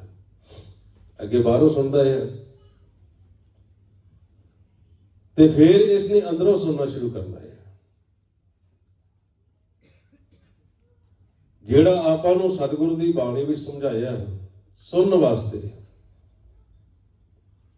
ਉਸ ਸ਼ਬਦ ਨੂੰ, ਉਸ ਨਾਮ ਨੂੰ ਜੋ ਸਾਡੇ ਅੰਦਰ ਮਾਲਕ ਨਿਰੰਕਾਰ ਬੈਠਾ ਬੋਲ ਰਿਹਾ, ਜੋ ਉਹ ਕਥਾ ਕਰ ਰਿਹਾ, ਜੋ ਸਾਨੂੰ ਸਾਖੀ ਸੁਣਾ ਰਿਹਾ, ਜਿਹੜੀ ਸੱਚੀ ਸਾਖੀ ਹੈ, ਜਿਸ ਨੂੰ ਸੁਣਨ ਵਾਸਤੇ ਪਾਤਸ਼ਾਹ ਸਾਨੂੰ ਕਹਿੰਦੇ ਨੇ, ਗਿਆਨ ਦਿੰਦੇ ਨੇ, ਸੰਤੋ ਸੁਣੋ ਸੁਣੋ ਜਨ ਭਾਈ, ਜਿਸ ਨੂੰ ਅਸੀਂ ਸੁਣਨਾ ਹੈ, ਹਰ ਸਤਿਗੁਰ ਕੀ ਇੱਕ ਸਾਖੀ। ਜਿੰਨਾ ਚਿਰ ਅਸੀਂ ਉਸ ਨੂੰ ਨਹੀਂ ਸੁਣਦੇ, ਜਿੰਨਾ ਚਿਰ ਉਸ ਕਥਾ ਨੂੰ ਨਹੀਂ ਸੁਣਦੇ, ਉਹਨਾਂ ਚਿਰ ਮਨ ਸਾਡਾ ਇਹ ਨਿਰਮਲ ਨਹੀਂ ਹੁੰਦਾ ਹੈ। ਉਹਨਾਂ ਚਿਰ ਇਹ ਮਨ ਸਾਡੇ ਨੂੰ ਸੋਝੀ ਨਹੀਂ ਆਉਂਦੀ, ਗਿਆਨ ਨਹੀਂ ਆਉਂਦਾ। ਤੇ ਪਾਤਸ਼ਾਹ ਕਹਿੰਦੇ ਆ ਸੁਣਨਾ ਹੀ ਨਹੀਂ, ਉਸ ਨੂੰ ਹਿਰਦੇ ਵਿੱਚ ਵਸਾਉਣਾ। ਜਿਵੇਂ ਹੁਣ ਆਪਾਂ ਗੁਰੂ ਦਾ ਸ਼ਬਦ ਹੈ ਨਾ, ਬੋਲਣਾ ਹੀ ਨਹੀਂ, ਇਸ ਨੂੰ ਹਿਰਦੇ ਵਿੱਚ ਵਸਾਉਣਾ ਹੈ। ਇਸ ਨਾਲ ਸੁਰਤੀ ਜੋੜ ਕੇ ਇਸੇ ਤਰ੍ਹਾਂ ਹੀ ਉਸ ਸਾਖੀ ਨੂੰ, ਉਸ ਨਾਮ ਨੂੰ ਜੋ ਮਾਲਕ ਨਿਰੰਕਾਰ ਬੋਲ ਕੇ ਸੁਣਾ ਰਿਹਾ, ਉਸ ਨੂੰ ਸੁਣਨਾ ਸ਼ੁਰੂ ਕਰਨਾ ਹੈ। ਤੇ ਮਹਾਰਾਜ ਕਹਿੰਦੇ ਆ ਜਿੰਦੇ ਚੰਗੇ ਭਾਗ ਹੁੰਦੇ ਨੇ, ਉਸ ਸਾਖੀ ਨੂੰ ਸੁਣ ਕੇ ਹਿਰਦੇ ਵਿੱਚ ਵਸਾ ਲੈਂਦਾ ਹੈ। ਜੇ ਧੁਰ ਭਾਗ ਹੋਵੇ ਮੁਖ ਮਸਤਕ, ਤਿਨ ਜਨ ਲੈ ਹਿਰਦੈ ਰਾਖੀ। ਹਰ ਅੰਮ੍ਰਿਤ ਕਥਾ ਸ੍ਰੇਸ਼ਟ ਉਤਮ, ਗੁਰ ਬਚਨੀ ਸਹਿਜੇ ਚਾਖੀ। ਜਿਹੜੀ ਉਹ ਸ੍ਰੇਸ਼ਟ ਕਥਾ ਹੈ, ਜੋ ਅੰਮ੍ਰਿਤਮਈ ਕਥਾ ਹੈ, ਜਿਸ ਨੂੰ ਅਸੀਂ ਸੁਣਨਾ ਹੈ, ਜੇ ਆਪਾਂ ਨੂੰ ਹਿਰਦੇ ਵਿੱਚ ਆਪਾਂ ਉਸ ਨੂੰ ਵਸਾ ਲਿਆ ਤੇ ਅਸੀਂ ਮਾਲਿਕ ਨਿਰੰਕਾਰ ਦਾ ਰੂਪ ਹੋ ਜਾਣਾ। ਜਿਹੜਾ ਰੋਜ਼ ਪਾਤਸ਼ਾਹ ਦੇ ਬਚਨ ਪੜ੍ਹਦੇ ਆ, ਹਰ ਜਨ ਹਰ ਹਰ ਨਾਮ ਸਮਾਣੇ, ਦੁੱਖ ਜਨਮ ਮਰਨ ਭਵ ਠੰਡਾ ਹੈ। ਸਾਡਾ ਇਹ ਜਨਮ ਮਰਨ ਦਾ ਜਿਹੜਾ ਇਹ ਰੋਗ ਹੈ ਨਾ, ਇਹ ਖਤਮ ਕਰਨਾ ਆ ਉਸ ਸਾਖੀ ਨੇ। ਜਿਹੜਾ ਸਾਡਾ ਇਹ ਮਨ ਇਹ ਮ੍ਰਿਤਕ ਹੋ ਚੁੱਕਾ ਆ, ਉਹਨੂੰ ਜਗਾਉਣਾ ਆ ਉਸ ਆਵਾਜ਼ ਨੇ, ਉਸ ਧੁਨ ਨੇ। ਜਿਹੜਾ ਮਾਲਕ ਨਿਰੰਕਾਰ ਸਾਨੂੰ ਉਠਾਉਂਦਾ ਹੈ ਨਾ, ਉਹ ਆਵਾਜ਼ ਦੇ ਕੇ ਜਦੋਂ ਆਪਾਂ ਉਸ ਨੂੰ ਸੁਣਨਾ ਸ਼ੁਰੂ ਕਰ ਦਿੰਦੇ ਆ, ਮਨ ਨੂੰ ਪ੍ਰਕਾਸ਼ ਹੋਣਾ ਸ਼ੁਰੂ ਹੋ ਜਾਂਦਾ ਹੈ, ਜਾਗਣਾ ਸ਼ੁਰੂ ਕਰ ਦਿੰਦਾ ਹੈ। ਇਸੇ ਕਰਕੇ ਆਪਾਂ ਨੂੰ ਗੁਰਬਾਣੀ ਦੇ ਵਿੱਚ ਸਮਝਾ ਰਹੇ ਆ, ਜਿਨ੍ਹਾਂ ਗੁਰਮੁਖਾਂ ਤੇ ਮਾਲਕ ਨਿਰੰਕਾਰ ਕਿਰਪਾ ਕਰਦਾ ਆ, ਉਹ ਸਤਿਗੁਰ ਦੇ ਬਚਨਾਂ ਨੂੰ ਪੜ੍ਹਦੇ ਨਹੀਂ, ਉਸ ਨੂੰ ਸੁਣਦੇ ਨਹੀਂ, ਉਸ ਨੂੰ ਮੰਨਦੇ ਆ। ਤੇ ਮਹਾਰਾਜ ਕਹਿੰਦੇ ਜਿਹੜਾ ਮੰਨ ਲੈਂਦਾ ਆ, ਉਹ ਸਿਮਰਨ ਕਰਨਾ ਸ਼ੁਰੂ ਕਰ ਦਿੰਦਾ ਹੈ। ਜਿਹੜਾ ਇਹ ਮੰਨ ਲੈਂਦਾ ਆ, ਉਹ ਕਰਮ ਹੀ ਛੱਡ ਜਾਂਦਾ ਆ, ਜਿਹੜੇ ਕਰਮਾਂ ਕਰਕੇ ਮਾਲਕ ਨਿਰੰਕਾਰ ਤੋਂ ਅਸੀਂ ਦੂਰ ਹੋ ਰਹੇ ਹਾਂ। ਹੁਣ ਅਸੀਂ ਪੜ੍ਹਦੇ ਹਾਂ, ਸੁਣਦੇ, ਮੰਨਦੇ ਨਹੀਂ ਨਾ, ਤਾਂ ਹੀ ਉਹ ਮਨ ਦੁਬਦਾ ਕਰੀ ਜਾਂਦਾ, ਈਰਖਾ ਕਰੀ ਜਾਂਦਾ। ਜਿਹੜਾ ਇਹ ਸਾਡੀ ਕੀਤਾ ਹੋਇਆ ਇਹ ਘਾਲਣਾ ਆ, ਇਹ ਸੇਵਾ ਆ, ਜਿਹੜਾ ਅਸੀਂ ਇਹ ਮਨ ਹੱਠ ਕਰਦੇ ਆ, ਪਾਤਸ਼ਾਹ ਕਹਿੰਦੇ ਇਹ ਕਿਸੇ ਕੰਮ ਨਹੀਂ ਆਉਂਦਾ, ਕਿਉਂਕਿ ਤੁਸੀਂ ਮੰਨਿਆ ਨਹੀਂ, ਉਹ ਕਰਮ ਨਹੀਂ ਛੱਡਿਆ। ਜਿਹੜਾ ਕਰਮ ਛੱਡਣ ਵਾਸਤੇ ਪਾਤਸ਼ਾਹ ਕਹਿੰਦੇ ਨੇ, ਕਿਸੇ ਨਾਲ ਦੁਬਦਾ ਨਾ ਕਰੋ, ਈਰਖਾ ਨਾ ਕਰੋ। ਉਹ ਅਸੀਂ ਕਰਮ ਛੱਡਿਆ ਨਹੀਂ, ਜਿਹੜਾ ਪਾਤਸ਼ਾਹ ਕਹਿੰਦੇ ਕਿਸੇ ਦੀ ਨਿੰਦਿਆ ਨਾ ਕਰੋ। ਜੋ ਸਤਿਗੁਰ ਦੇ ਵਚਨ ਪੜ੍ਹਦੇ ਆ, ਨਿੰਦਾ ਭਲੀ ਕਿਸੇ ਕੀ ਨਾਹੀ, ਮਨਮੁਖ ਮੁਗਧ ਕਰਨ, ਮੂੰਹ ਕਾਲੇ ਤਿਨ ਨਿੰਦਕਾਂ ਨਰਕੇ ਘੋਰ ਭਵਨ। ਅਸੀਂ ਇਹਨਾਂ ਦੇ ਬਚਨਾਂ ਨੂੰ ਮੰਨਿਆ ਨਹੀਂ, ਹਉਮੈ ਹੰਕਾਰ ਨਹੀਂ ਛੱਡਿਆ। ਜਿਹੜਾ ਸਾਡਾ ਇਹ ਮਨ ਹੈ ਨਾ, ਅਸੀਂ ਗਿਆਨ ਲੈਣਾ ਸੀ, ਸੋਝੀ ਲੈਣੀ ਸੀ, ਅਸੀਂ ਕਹਿੰਦੇ ਅਸੀਂ ਬਾਣੀ ਪੜ੍ਹਦੇ, ਅਸੀਂ ਤਾਂ ਨਿਤਨੇਮੀ ਆ। ਲੇਕਿਨ ਸਾਡਾ ਜਿੰਨਾ ਅਸੀਂ ਬਾਣੀ ਪੜ੍ਹਦੇ ਕੋਈ ਨਹੀਂ ਪੜ੍ਹਦਾ, ਜਿੰਨਾ ਅਸੀਂ ਨਿਤਨੇਮੀ, ਜਿੰਨਾ ਸਾਨੂੰ ਗਿਆਨ, ਕਿਸੇ ਨੂੰ ਗਿਆਨ ਨਹੀਂ। ਇਸੇ ਕਰਕੇ ਪਾਤਸ਼ਾਹ ਗੁਰਬਾਣੀ ਦੇ ਵਿੱਚ ਸਾਨੂੰ ਸਮਝਾਉਂਦੇ ਆ, ਸਤਿਗੁਰ ਦੀ ਬਾਣੀ ਨੂੰ ਮੰਨਿਆ ਨਹੀਂ। ਇਸੇ ਕਰਕੇ ਹੀ ਜਿਹੜਾ ਇਹਨਾਂ ਨੇ ਸਾਡੇ ਇਸ ਮਨ ਦੀ ਖੁਰਾਕ ਅੰਮ੍ਰਿਤ ਸਾਨੂੰ ਮਿਲਣੀ ਸੀ, ਨਹੀਂ ਮਿਲਦੀ। ਜਿਹੜਾ ਸਾਡੇ ਇਸ ਮਨ ਨੂੰ ਸੁੱਖ ਮਿਲਣਾ ਸੀ, ਨਹੀਂ ਮਿਲਦਾ। ਜਿਹੜਾ ਕਰਮ ਸਾਨੂੰ ਕਹਿੰਦੇ ਇਹ ਨਹੀਂ ਕਰਨਾ, ਅਸੀਂ ਕਹਿੰਦੇ ਅਸੀਂ ਗੁਰਬਾਣੀ ਪੜ੍ਹਦੇ ਹਾਂ ਤੇ ਮਨ ਨੂੰ ਹੰਕਾਰ ਦੇ ਵਿੱਚ ਲੈ ਜਾਂਦੇ ਹਾਂ, ਹਉਮੈ ਵਿੱਚ ਲੈ ਜਾਂਦੇ ਹਾਂ। ਵੀ ਜੋ ਇਹ ਗਿਆਨ ਆ ਨਾ, ਬਸ ਮੇਰੇ ਤੋਂ ਪਰਾਂ ਗਿਆਨ ਨਹੀਂ ਕਿਸੇ ਨੂੰ ਹੈ। ਤੇ ਮਹਾਰਾਜ ਗੁਰਬਾਣੀ ਦੇ ਵਿੱਚ ਸਾਨੂੰ ਸਮਝਾਉਂਦੇ ਨੇ, ਗਿਆਨ ਦਿੰਦੇ ਨੇ। ਇਹੀ ਤਾਂ ਅਸੀਂ ਉਹਨਾਂ ਦੇ ਵਚਨਾਂ ਨੂੰ ਮੰਨਿਆ ਨਹੀਂ। ਜੇ ਸਾਡਾ ਇਹ ਮਨ ਇਹ ਹਉਮੈ ਹੰਕਾਰ ਦੇ ਵਿੱਚ ਨਹੀਂ ਵਸਣਾ, ਇਹ ਕਥਾ ਨਹੀਂ ਵਸਣੀ ਜੋ ਸਤਿਗੁਰਾਂ ਨੇ ਕਰਨੀ। ਜਿਹੜਾ ਸਤਿਗੁਰ ਦੇ ਵਚਨ ਪੜ੍ਹਦੇ ਹਉਮੈ ਨਾਮੈ ਨਾਲ ਦੇ ਅੰਦਰ ਸ਼ਬਦ ਨਹੀਂ ਵਸਣਾ। ਇਵੇਂ ਜਿਵੇਂ ਆਪਾਂ ਸੰਗਤ ਵਿੱਚ ਆਉਂਦੇ ਆ, ਜੇ ਸਾਡੇ ਮਨ ਦੇ ਅੰਦਰ ਆਪਣੇ ਇੰਨਾ ਗਿਆਨ ਭਰਿਆ ਹੋਇਆ ਤੇ ਅਸੀਂ ਇਧਰ ਧਿਆਨ ਨਹੀਂ ਦਿਆਂਗੇ ਵਿਚਾਰ ਨੂੰ ਸੁਣਨ ਵਾਸਤੇ। ਕਿ ਸਾਨੂੰ ਦਾ ਜਿੰਨਾ ਗਿਆਨ ਆ, ਜਿੰਨੀ ਸਾਨੂੰ ਸੋਝੀ ਆ, ਇਹ ਜਿਹੜੀ ਵਿਚਾਰ ਆ ਸਤਿਗੁਰ ਦੀ ਬਾਣੀ ਦੀ, ਸਾਨੂੰ ਨਹੀਂ ਸੁਣਨੀ ਜੇ ਆਪਣੀ ਹਉਮੈ ਦਾ ਤਿਆਗ ਨਹੀਂ ਕਰਦੇ ਤਾਂ। ਇਸੇ ਤਰ੍ਹਾਂ ਹੀ ਜੇ ਸਾਡੇ ਅੰਦਰ ਹਉਮੈ ਹੰਕਾਰ ਆ, ਸਾਨੂੰ ਉਹ ਸ਼ਬਦ ਨਹੀਂ ਸੁਣਦਾ, ਉਹ ਨਾਮ ਨਹੀਂ ਸੁਣਦਾ। ਕਿਉਂਕਿ ਜਿਸ ਮਾਲਕ ਨਿਰੰਕਾਰ ਇਹ ਕਥਾ ਕਰ ਰਿਹਾ, ਉਹਨੂੰ ਨਹੀਂ ਇਹ ਚੀਜ਼ ਭਾਉਂਦੀ। ਤਾਂ ਹੀ ਗੁਰਬਾਣੀ ਵਿੱਚ ਉਹਨਾਂ ਨੇ ਆਪਾਂ ਨੂੰ ਸਮਝਾਇਆ, ਹਰ ਜੀਓ ਅਹੰਕਾਰ ਨਾ ਭਾਵੇ ਵੇਦ ਕੂਕ ਸੁਣਾਵੇ।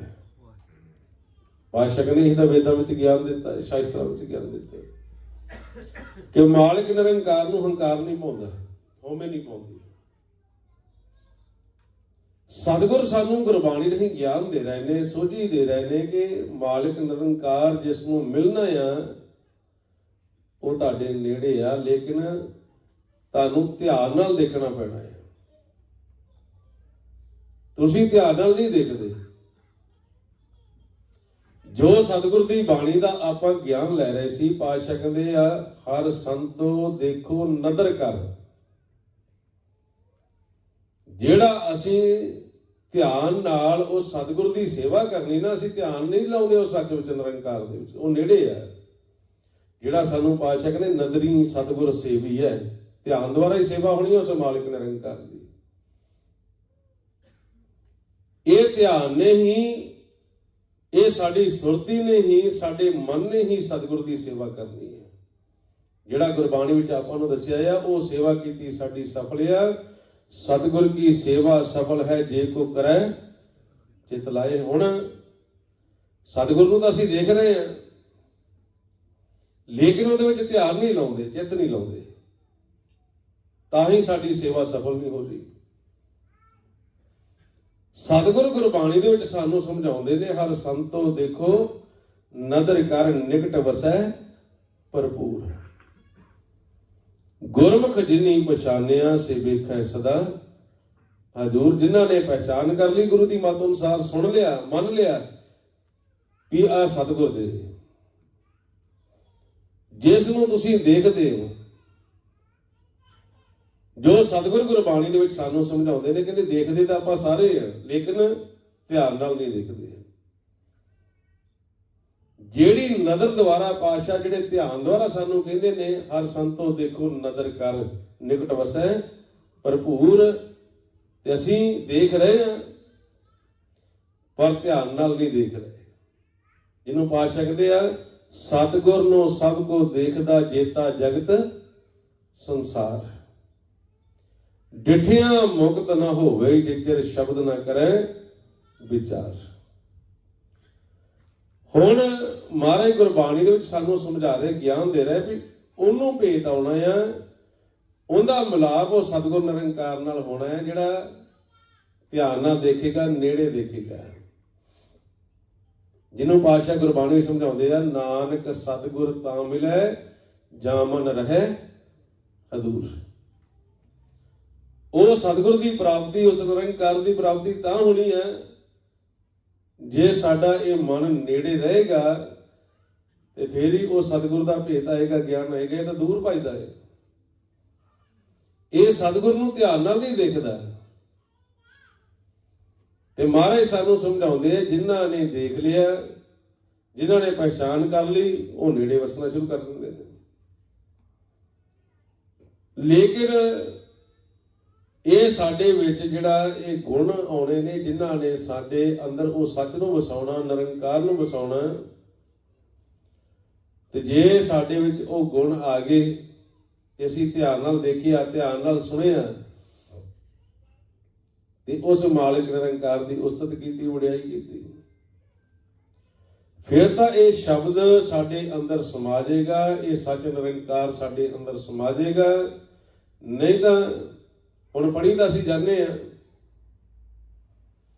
ਕਿ ਜਿਹੜਾ ਸਾਡਾ ਮਾਤਾ ਪਿਤਾ ਨਿਰੰਕਾਰ ਆ, ਸਾਡੇ ਕਿੰਨਾ ਨੇੜੇ ਆ, ਸਾਨੂੰ ਇਹ ਜਿਹੜੇ ਸਵਾਸ ਆ ਰਹੇ ਨੇ ਉਹ ਦੇ ਰਿਹਾ ਆ। ਤੇ ਜਦੋਂ ਉਹ ਸਵਾਸ ਦੇਣਾ ਬੰਦ ਕਰ ਦਿੰਦਾ ਆ, ਉਦੋਂ ਖੇਲ ਖਤਮ ਹੋ ਜਾਂਦਾ ਸਾਡਾ। ਇਹਦੇ ਵਿੱਚ ਰਹਿੰਦਿਆਂ ਹੋਇਆਂ ਕਹਿੰਦੇ ਉਹਦੀ ਪਹਿਚਾਣ ਕਰੋ ਜਿਹੜਾ ਤੁਹਾਨੂੰ ਸਵਾਸ ਦੇ ਰਿਹਾ। ਤੁਹਾਡੇ ਨੇੜੇ ਤੁਸੀਂ ਉਹਦੀ ਪਹਿਚਾਣ ਨਹੀਂ ਕਰਦੇ, ਦੇਖਦੇ ਨਹੀਂ। ਜਿਹਨੂੰ ਪਾਤਸ਼ਾਹ ਕਹਿੰਦੇ ਆਪੇ ਕਰਤਾ ਕਰ ਕਰ ਵੇਖਿਆ ਦਿੰਦਾ ਸਾਸ ਗਰਾਹਾ ਹੈ। ਇਹ ਸਵਾਸਾਂ ਦੀ ਗਰਾਹੀ ਤੁਹਾਨੂੰ ਦੇ ਰਿਹਾ, ਪਹਿਚਾਣ ਕਰੋ, ਤੁਸੀਂ ਉਸ ਨੂੰ ਦੇਖੋ। ਜੇ ਨਹੀਂ ਸਾਨੂੰ ਗਿਆਨ ਆਉਂਦਾ, ਫਿਰ ਸਤਿਗੁਰ ਕਹਿੰਦੇ ਕਿਵੇਂ ਦੇਖਣਾ ਹੈ? ਗੁਰੂ ਦੀ ਸ਼ਰਨ ਵਿੱਚ ਜਾਓ ਤੇ ਗੁਰੂ ਤੁਹਾਨੂੰ ਉਹ ਜੁਗਤੀ ਦੱਸੇਗਾ, ਤਰੀਕਾ ਦੱਸੇਗਾ, ਉਸ ਮਾਲਕ ਨਿਰੰਕਾਰ ਨੂੰ ਨੇੜੇ ਦੇਖਣ ਵਾਲਾ, ਜਿਹੜਾ ਅਸੀਂ ਪੜ੍ਹਦੇ ਹਾਂ ਨਾ ਵਾਰ-ਵਾਰ, ਪੂਰਾ ਗੁਰ ਕਾ ਸੁਣ ਉਪਦੇਸ਼ ਪਾਰ ਬ੍ਰਹਮ ਨਿਕਟ ਕਰ ਵੇਖ। ਉਹ ਗੁਰੂ ਨੇ ਸਾਨੂੰ ਇੱਕ ਦ੍ਰਿਸ਼ਟ ਹੋਣਾ ਸਿਖਾਉਣਾ ਹੈ, ਗੁਰੂ ਨੇ ਸਾਨੂੰ ਇੱਕ ਚਿੱਤ ਹੋਣਾ ਸਿਖਾਉਣਾ ਹੈ। ਜਿਹੜਾ ਸਤਿਗੁਰ ਦੀ ਬਾਣੀ ਦੇ ਵਿੱਚ ਸਾਨੂੰ ਵਿਧੀ ਦੱਸੀ ਹੈ, ਈੜਾ ਪਿੰਗਲਾ ਔਰ ਸੁਖਮਣਾ ਪਾਉਣੇ ਬੰਦ ਰਹਾਓਗੋ, ਚੰਦ ਸੂਰਜ ਦੋਏ ਸਮ ਕਰ ਰੱਖੋ, ਬ੍ਰਹਮ ਜੋਤ ਮਿਲ ਜਾਵੋਗਾ। ਉਸ ਜੋਤ ਵਿੱਚ ਤੁਹਾਡੀ ਜੋਤ ਮਿਲ ਜਾਣੀ ਹੈ ਜੇ ਤੁਸੀਂ ਗੁਰੂ ਦੀ ਮੱਤ ਧਾਰਨ ਕਰਕੇ ਇਹ ਚੰਦ ਸੂਰਜ ਨੂੰ ਸਮ ਕਰਨਾ ਸਿੱਖ ਜਾਓ। ਤੁਹਾਡੇ ਅੱਗੇ ਇਹ ਵਿਚਾਰਾਂ ਦਾ ਪਰਦਾ ਨਹੀਂ ਆਉਣਾ ਜੇ ਤੁਸੀਂ ਇਹ ਚੰਦ ਸੂਰਜ ਦੀ ਗੰਢ ਪਾ ਲਓ। ਜਿਹੜਾ ਸਤਿਗੁਰ ਦੀ ਬਾਣੀ ਦੇ ਵਿੱਚ ਸਾਨੂੰ ਉਹਨਾਂ ਨੇ ਗਿਆਨ ਦਿੱਤਾ ਨਾ, ਇਹ ਗੁਰੂ ਤੋਂ ਬਿਨਾਂ ਨਹੀਂ ਆਉਂਦਾ, ਭੇਤ ਨਹੀਂ ਆਉਂਦਾ। ਜਿਹਨੂੰ ਪਾਤਸ਼ਾਹ ਕਹਿੰਦੇ ਚੰਦ ਸੂਰਜ ਕੀ ਪਾਲੈ ਗੰਢ, ਤਿਸ ਉਦਾਸੀ ਕੈ ਪੜੈ ਨਾ ਕੰਧ। ਜਿਹੜੇ ਇਹ ਵਿਚਾਰਾਂ ਰੂਪੀ ਕੰਧ ਆ ਗਈ ਨਾ ਸਾਡੇ ਤੇ ਮਾਲਕ ਦੇ ਦਰਮਿਆਨ, ਜਿਹੜਾ ਇਹ ਪੜਦਾ ਆ ਗਿਆ, ਪਾਤਸ਼ਾਹ ਕਹਿੰਦੇ ਆਏਗਾ ਨਹੀਂ। ਬਸ ਆਪਣੀ ਮਤ ਛੱਡ ਦਿਓ ਤੇ ਗੁਰੂ ਦੀ ਸ਼ਰਨ ਵਿੱਚ ਚਲੇ ਜਾਓ। ਤੇ ਗੁਰੂ ਦੀ ਸ਼ਰਨ ਵਿੱਚ ਜਾ ਕੇ ਵੀ ਆਪਣਾ ਜਦੋਂ ਤਨ, ਆਪਣਾ ਇਹ ਮਨ, ਆਪਣਾ ਇਹ ਸਵਾਸਾਂ ਰੂਪੀ ਧਨ ਸਮਰਪਿਤ ਕਰ ਦਿੰਦੇ ਹੋ ਨਾ, ਤੇ ਤੀਜੇ ਪਾਤਸ਼ਾਹ ਕਹਿੰਦੇ ਤਨ ਮਨ ਧਨ ਸਭ ਸੌਂਪ ਗੁਰ ਕਾ ਹੁਕਮ ਮੰਨਿਆ ਪਾਈਏ। ਜੋ ਫਿਰ ਗੁਰੂ ਹੁਕਮ ਕਰਦਾ ਹੈ ਨਾ ਸਾਨੂੰ, ਜੋ ਗੁਰੂ ਫਿਰ ਉਪਦੇਸ਼ ਕਰਦਾ ਉਹਨੂੰ ਫਿਰ ਮੰਨਣਾ ਹੈ। ਜਦੋਂ ਅਸੀਂ ਮੰਨ ਲਿਆ ਤੇ ਪ੍ਰਾਪਤੀ ਹੋ ਜਾਣੀ, ਪਾ ਲੈਣਾ ਉਸ ਮਾਲਿਕ ਨਿਰੰਕਾਰ ਨੂੰ, ਮਿਲਾਪ ਕਰ ਲੈਣਾ ਉਸ ਮਾਲਿਕ ਨਿਰੰਕਾਰ ਦੇ ਨਾਲ। ਇਸ ਕਰਕੇ ਆਪਾਂ ਨੂੰ ਯਤਨ ਕਰਨਾ, ਜਿਹੜਾ ਆਪਾਂ ਕਈ ਦਿਨਾਂ ਤੋਂ ਇਹ ਸਤਿਗੁਰੂ ਦੀ ਬਾਣੀ ਦਾ ਗਿਆਨ ਦ੍ਰਿੜ ਕਰ ਰਹੇ ਹਾਂ, ਇਹ ਸ਼ਬਦ ਦੀ ਵਿਚਾਰ ਆਪਾਂ ਕਰ ਰਹੇ ਹਾਂ। ਇਹ ਜੋ ਸ਼ਬਦਾਂ ਦੇ ਵਿੱਚ ਗਿਆਨ ਦਿੱਤਾ ਹੋਇਆ ਸਾਰਾ, ਤੇ ਜਿਹੜਾ ਗੁਰਮੁਖ ਵਾਰ-ਵਾਰ ਆਪਾਂ ਨੂੰ ਦ੍ਰਿੜ ਕਰਾ ਰਹੇ ਨੇ, ਇਹ ਕਿੱਥੋਂ ਆ, ਕਿਹਨੇ ਸਿਖਾਇਆ, ਕਿਹਨਾਂ ਸਤਿਗੁਰ ਦੀ ਬਾਣੀ ਦਾ ਗਿਆਨ ਦਿੱਤਾ? ਸਾਡੇ ਟੀਚਰ ਬਹੁਤ ਹੀ ਸਤਿਕਾਰਯੋਗ ਭਾਈ ਸਾਹਿਬ ਭਾਈ ਸੇਵਾ ਸਿੰਘ ਜੀ ਤਰਮਾਲਾ ਮਹਾਂਪੁਰਖਾਂ ਨੇ, ਜਿਨ੍ਹਾਂ ਨੇ ਸਾਨੂੰ ਸਮਝਾਉਣ ਵਾਸਤੇ ਕਿ ਇਹ ਦੁਨਿਆਵੀ ਤੌਰ ਤੇ ਤਾਂ, ਦੁਨਿਆਵੀ ਵਿਦਿਆ ਵਾਸਤੇ ਤਾਂ ਬਹੁਤ ਸਕੂਲ ਨੇ, ਬਹੁਤ ਕਾਲਜ ਨੇ, ਬਹੁਤ ਯੂਨੀਵਰਸਿਟੀਆਂ ਨੇ,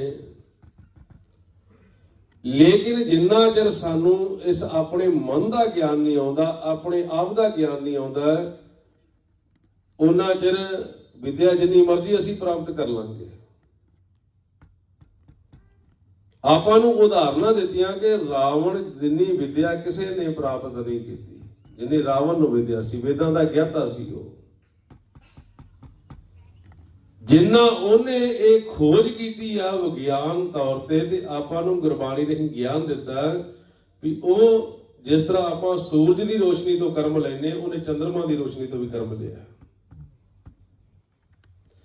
ਇੰਨਾ ਉਹ ਧਨਵਾਨ ਸੀ ਕਿ ਉਹ ਸੋਨੇ ਦੀ ਲੰਕਾ ਸੀ ਉਹਦੀ ਸਾਰੀ। ਇੰਨਾ ਉਹਨਾਂ ਦਾ ਜਿਹੜਾ ਇਸ ਧੀਆਂ ਪੁੱਤਰਾਂ ਦਾ ਸੰਜੋਗ ਸੀ। ਗੁਰਬਾਣੀ ਵਿੱਚ ਦੱਸਿਆ 1 ਲੱਖ ਪੂਤ 1.25 ਲੱਖ ਨਾਤੀ। ਇੰਨਾ ਵੱਡਾ ਪਰਿਵਾਰ, ਹਰ ਪਾਸਿਓਂ ਸੰਪੂਰਨ, ਕਿਸੇ ਪਾਸਿਓਂ ਕੋਈ ਘਾਟ ਨਹੀਂ। ਲੇਕਿਨ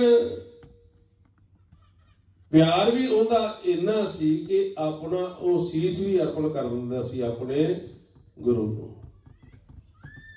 ਇੰਨਾ ਪਿਆਰ ਸੀ। ਲੇਕਿਨ ਅੰਦਰ ਹਉਮੈ ਆ ਗਈ, ਹੰਕਾਰ ਆ ਗਿਆ। ਹੰਕਾਰ ਨੇ ਉਹਨਾਂ ਦਾ ਜਿਹੜਾ ਇਹ ਕੀਤੀ ਹੋਈ ਸਾਰੀ ਕਮਾਈ ਆ ਉਹ ਨਿਫਲ ਕਰਤੀ ਹੈ। ਹਾਰ ਕੇ ਚਲੇ ਗਏ ਸੰਸਾਰ ਤੋਂ।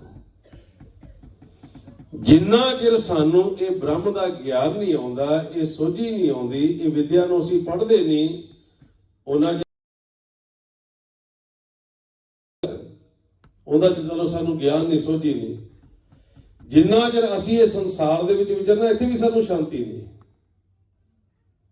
ਇੱਥੇ ਵੀ ਆਪਾਂ ਪਰਿਵਾਰ ਦੇ 4 ਜੀ ਆ, ਸਾਨੂੰ ਜਿਉਣਾ ਨਹੀਂ ਆਉਂਦਾ।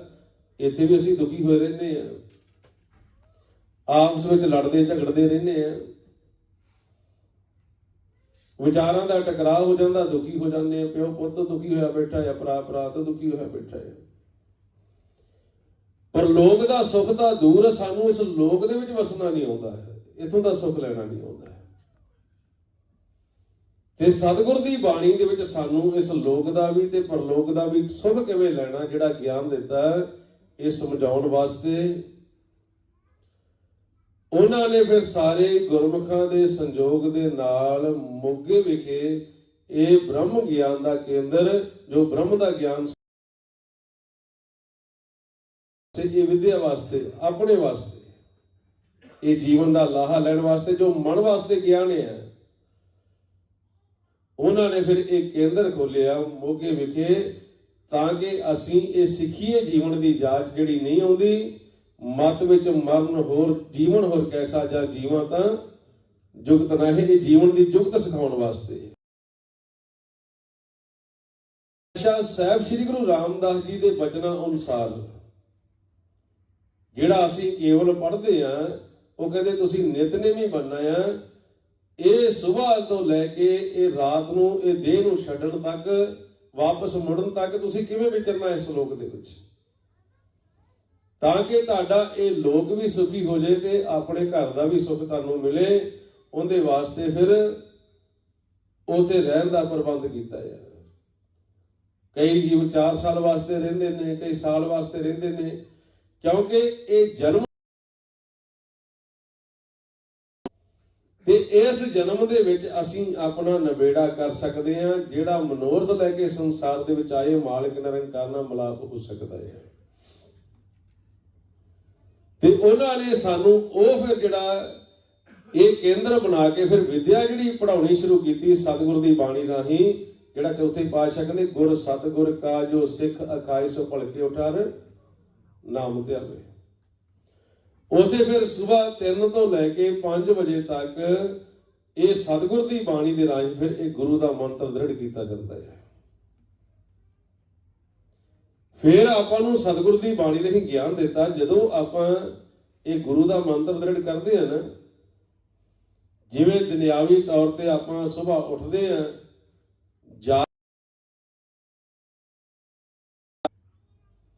ਸੁੱਤੇ ਰਹਿ ਕੇ ਅਸੀਂ ਇਸ਼ਨਾਨ ਨਹੀਂ ਕਰ ਸਕਦੇ, ਆਪਣੇ ਤਨ ਨੂੰ ਨਹੀਂ ਧੋ ਸਕਦੇ। ਉਹਦੇ ਵਾਸਤੇ ਫਿਰ ਆਪਾਂ ਨੂੰ ਗਿਆਨ ਦਿੱਤਾ ਕਿ ਤੁਸੀਂ ਸਭ ਤੋਂ ਪਹਿਲਾਂ ਆਪਣੇ ਮਨ ਨੂੰ ਜਗਾਉਣਾ ਆ ਤੇ ਜਾਗਣਾ ਇਹਨੇ ਇਹ ਸ਼ਬਦ ਦੇ ਅਭਿਆਸ ਦੁਆਰਾ, ਜਿਹਨੂੰ ਪਾਤਸ਼ਾਹ ਕਹਿੰਦੇ ਸੁੱਤੜੇ ਅਸੰਖ ਮਾਇਆ ਝੂਠੀ ਕਾਰਨ ਨਾਨਕ ਸੇ ਜਾਗਨ ਜੇ ਰਸਨਾ ਨਾਮ ਉਚਾਰਨੇ। ਜਦੋਂ ਜਾਗ ਪੈਣੇ ਫਿਰ ਇਸ਼ਨਾਨ ਵਾਲੇ ਪਾਸੇ ਹੁੰਦੇ ਆ। ਉਹ ਫਿਰ ਵੀ ਗੁਰੂ ਦੇ ਸਿੱਖ ਨੇ ਰੋਜ਼ ਦਾ ਰੋਜ਼ ਇਹ ਮਨ ਦਾ ਇਸ਼ਨਾਨ ਕਰਾਉਣਾ, ਤੇ ਉਹ ਸਾਡੇ ਅੰਦਰ ਜਿਹੜਾ ਤੀਰਥ ਨਾਮ ਹੈ ਨਾ, ਜਿਹਨੂੰ ਪਾਤਸ਼ਾਹ ਕਹਿੰਦੇ ਤੀਰਥ ਨਾਮਨ ਜਾਓ ਤੀਰਥ ਨਾਮ ਹੈ, ਉਸ ਨਾਮ ਦਾ ਗਿਆਨ ਦਿੱਤਾ ਵੀ ਸ਼ਬਦ ਦਾ ਅਭਿਆਸ ਨੂੰ ਜੋੜਨਾ ਹੈ। ਉਹ ਫਿਰ ਜੋੜਨ ਦੇ ਨਾਲ ਜਿਹੜਾ ਅੰਮ੍ਰਿਤ ਜਲ ਆਉਂਦਾ ਆ, ਤੁਹਾਡਾ ਇਹ ਮਨ ਸ਼ੁੱਧ ਹੋ ਜਾਂਦਾ ਆ, ਇਹ ਧੋਤਾ ਜਾਂਦਾ ਹੈ। ਸਾਡੇ ਇਸ ਮਨ ਨੂੰ ਮੈਲ ਲੱਗੀ ਹੋਈ ਉਹ ਸਾਫ਼ ਹੋ ਜਾਂਦੀ ਹੈ। ਜਿਹੜਾ ਪਾਤਸ਼ਾਹ ਕਹਿੰਦੇ ਭਰੀ ਹੈ ਮਤ ਪਾਪਾਂ ਕੈ ਸੰਗ ਧੋਪੈ ਨਾਵੇਂ ਕੈ ਰੰਗ। ਫਿਰ ਆਪਾਂ ਨੂੰ ਗੁਰਬਾਣੀ ਨੇ ਗਿਆਨ ਦਿੱਤਾ, ਜਦੋਂ ਤੁਹਾਡਾ ਮਨ ਜਾਗੇਗਾ ਫਿਰ ਇਹ ਗੁਰੂ ਤੇ ਸਾਨੂੰ ਗੁਰੂ ਦਾ ਉਪਦੇਸ਼ ਹੈ। ਉਪਦੇਸ਼ ਗੁਰੂ ਹਰ ਹਰ ਜਪ ਜਾਪੇ ਸਭ ਕਿਲਵਿਕ ਪਾਪ ਦੁੱਖ ਲਹਿ ਜਾਵੇ। ਉਹਦੇ ਵਾਸਤੇ ਸਾਨੂੰ ਇਹ ਸਿਮਰਨ ਦੱਸਿਆ ਉਹਨਾਂ ਨੇ। ਫਿਰ ਨਿਤਨੇਮ ਹੁੰਦਾ ਹੈ ਜਿਹੜਾ ਆਪਾਂ ਨੂੰ ਪਾਤਸ਼ਾਹ ਕਹਿੰਦੇ ਆ, ਜਦੋਂ ਫਿਰ ਸਾਡੀ ਇਹ ਸੁਰ ਪੜ੍ਹਨਾ, ਕਿਉਂਕਿ ਇਹ ਗਿਆਨ ਦੀ ਮੱਤ ਹੈ। ਸੁੱਤਿਆਂ ਇਹ ਵੀ ਗਿਆਨ ਨਹੀਂ ਸਾਨੂੰ ਆਉਣਾ। ਜਿਹੜਾ ਸਤਿਗੁਰ ਦੇ ਬਚਨ ਨੇ ਫਿਰ ਗਾਵੇ ਬਹਿੰਦਿਆਂ ਉੱਠਦਿਆਂ ਹਰ ਨਾਮ ਤੇ ਆਵੇ, ਫਿਰ ਕਰਮ ਦੇ ਨਾਲ ਨਾਲ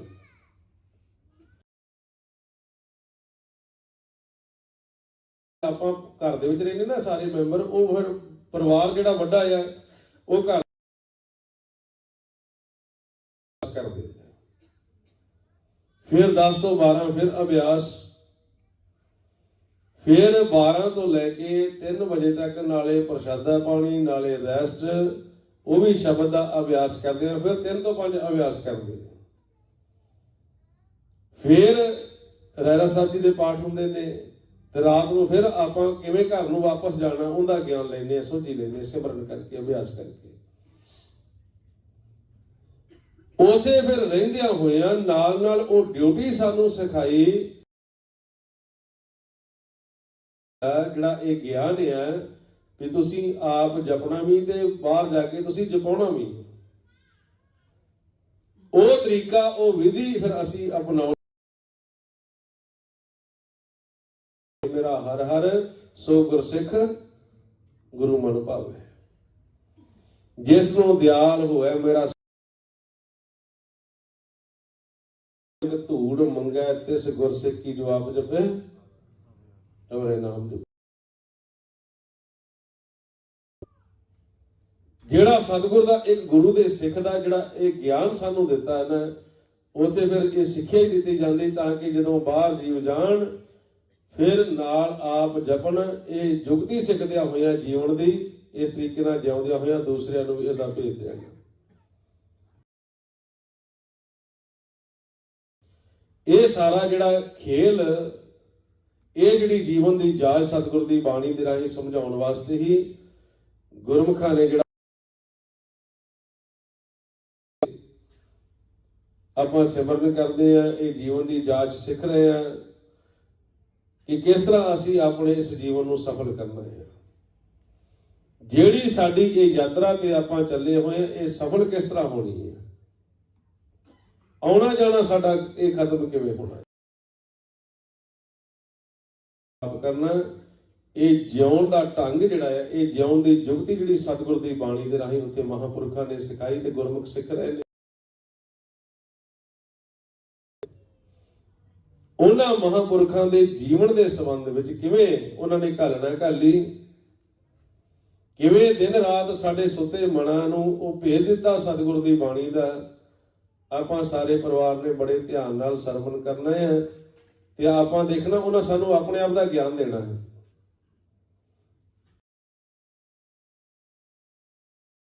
ਲੈਣਾ ਇਹ ਸਾਡਾ ਸਰੀਰ ਜਿਹੜਾ ਇਹ ਹਰੀ ਦਾ ਮੰਦਿਰ ਹੈ, ਇਹਦਾ ਗਿਆਨ ਜਿਹੜਾ ਸਾਨੂੰ ਦਿੱਤਾ ਹੈ, ਜਿਹੜਾ ਸਾਹਿਬ ਸ੍ਰੀ ਗੁਰੂ ਅਰਜਨ ਦੇਵ ਜੀ ਮਹਾਰਾਜ ਉਹਨਾਂ ਨੇ ਪ੍ਰਤੱਖ ਰੂਪ ਵਿੱਚ ਹਰੀ ਦਾ ਮੰਦਿਰ ਤਿਆਰ ਕਰਾਇਆ। ਸੁਣਾਂਗੇ ਤੇ ਸਾਨੂੰ ਆਪਣੇ ਆਪ ਦੀ ਸੋਝੀ ਆਉਂਦੀ ਜਾਣੀ, ਗਿਆਨ ਆਉਂਦਾ ਜਾਣਾ। ਉਹ ਮਿਲਾਪ ਦਾ ਮਾਰਗ, ਉਹ ਸੂਖਮ ਗਿਆਨ ਜਿਹੜਾ ਸਤਿਗੁਰ ਸਾਨੂੰ ਸ਼ਬਦਾਂ ਵਿੱਚ ਭੇਜ ਤਿਆਰੀ ਕਰਦੇ ਨੇ, ਆਪਾਂ ਗੁਰੂ ਦੇ ਮੰਤਰ ਨੂੰ ਦ੍ਰਿੜ ਕਰੀਏ, ਆਪਣੇ ਮਨ ਨੂੰ ਇਕਾਗਰ ਕਰੀਏ ਤਾਂ ਕਿ ਉਹਨਾਂ ਦੇ ਗੁਰਬਾਣੀ ਦੁਆਰਾ ਜਿਹੜਾ ਚੌਥਾ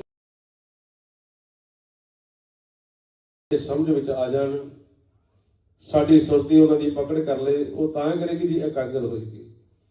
ਆਓ ਸਾਰੇ ਆਪਾਂ ਰਲ ਕੇ ਇਹ ਸਿਮਰਨ ਕਰਨਾ, ਅਭਿਆਸ ਕਰਨਾ ਆ। ਸਾਰੇ ਕਰੋ ਸ਼ੁਰੂ ਜੀ। ਵਾਹਿਗੁਰੂ ਵਾਹਿਗੁਰੂ ਵਾਹਿਗੁਰੂ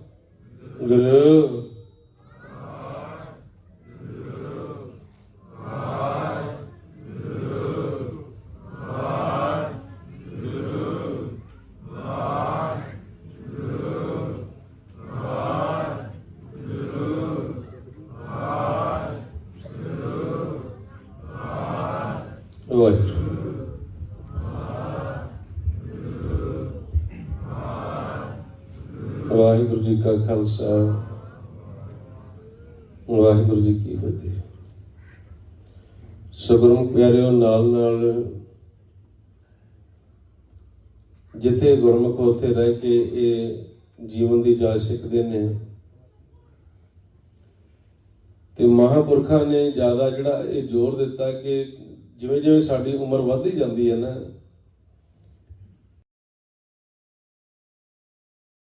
ਇੰਨਾ ਕਰ ਲੈਂਦਾ ਕਿ ਇਹਨੂੰ ਇਕੱਠਾ ਕਰਨ ਵਾਸਤੇ ਧਿਆਨ ਨੂੰ ਸਮਾਂ ਲੱਗਦਾ ਹੈ। ਤੇ ਮਹਾਂਪੁਰਖ ਉਪਦੇਸ਼ ਕਰਦੇ ਕਿ ਆਪਣੇ ਬੱਚਿਆਂ ਨੂੰ ਨਾਲ ਲੈ ਕੇ ਆਇਆ ਕਰੋ। ਜਿਵੇਂ ਗੁਰਮੁਖਾਂ ਨੇ ਅੱਗੇ ਦੱਸਿਆ, ਮਨ ਨਿਰਮਲ ਹੁੰਦੇ ਨੇ, ਉਹ ਜਲਦੀ ਪਕੜ ਕਰ ਲੈ, ਉਹਦੇ ਵਾਸਤੇ ਫਿਰ ਬੱਚਿਆਂ ਵਾਸਤੇ ਜਿੱਥੇ ਇਹ ਸੰਸਾਰਿਕ ਵਿਦਿਆ ਦੀ ਪ੍ਰਾਪਤੀ ਵਾਸਤੇ ਉੱਥੇ ਨਾਲ ਢੰਗ ਦੱਸਿਆ, ਉਹ ਢੰਗ ਨੂੰ ਸਿਖਾਉਣ ਵਾਸਤੇ ਮਹਾਂਪੁਰਖਾਂ ਦੇ ਨਾਮ ਤੇ ਭਾਈ ਸੇਵਾ ਸਿੰਘ ਤਰਮਾਲਾ ਅਕੈਡਮੀ ਜਿਹੜੀ ਆ, ਜਿੱਥੇ ਇਸ ਸਾਲ ਤੋਂ ਕਲਾਸਾਂ ਸ਼ੁਰੂ ਹੋਈਆਂ ਨੇ, ਨਰਸਰੀ ਤੋਂ ਲੈ ਕੇ 5ਵੀਂ ਤੱਕ, ਜਿੱਥੇ ਇਹ ਦੁਨਿਆਵੀ ਤੌਰ ਤੇ ਗਿਆਨ ਦਿੱਤਾ ਜਾਣਾ ਆ ਸੰਸਾਰਿਕ ਵਿਦਿਆ ਦਾ, ਉੱਥੇ ਨਾਲ ਨਾਲ ਇੱਕ ਗੁਰੂ ਦੇ ਸਿੱਖ ਦਾ ਜੀਵਨ ਜਿਹੜਾ ਨਾ ਉਹ ਵੀ ਸਿਖਾਇਆ ਜਾਣਾ ਆ। ਸੋ ਆਪਾਂ ਯਤਨ ਕਰਨਾ ਕਿ ਵੱਧ ਤੋਂ ਵੱਧ ਇਹ ਲਾਹਾ ਲਈਏ, ਆਪ ਵੀ ਜੁੜੀਏ, ਬੱਚਿਆਂ ਨੂੰ ਵੀ ਜੋੜੀਏ। ਤੇ ਆਓ ਗੁਰਮੁਖ ਆਪਾਂ ਧਿਆਨ ਨਾਲ ਹੁਣ ਗੁਰਮੁਖਾਂ ਦੇ ਬਚਨ ਸਰਵਣ ਕਰੀਏ। ਇਹ ਆਪਾਂ ਜਿੰਨਾ ਚਿਰ ਗੁਰਮੁਖ ਤਿਆਰੀ ਕਰਦੇ ਆਪਾਂ ਸਿਮਰਨ ਕਰੀ ਜਾਣਾ। ਸਾਰੇ ਕਰੀ ਜਿਓ ਜੀ। ਵਾਹਿਗੁਰੂ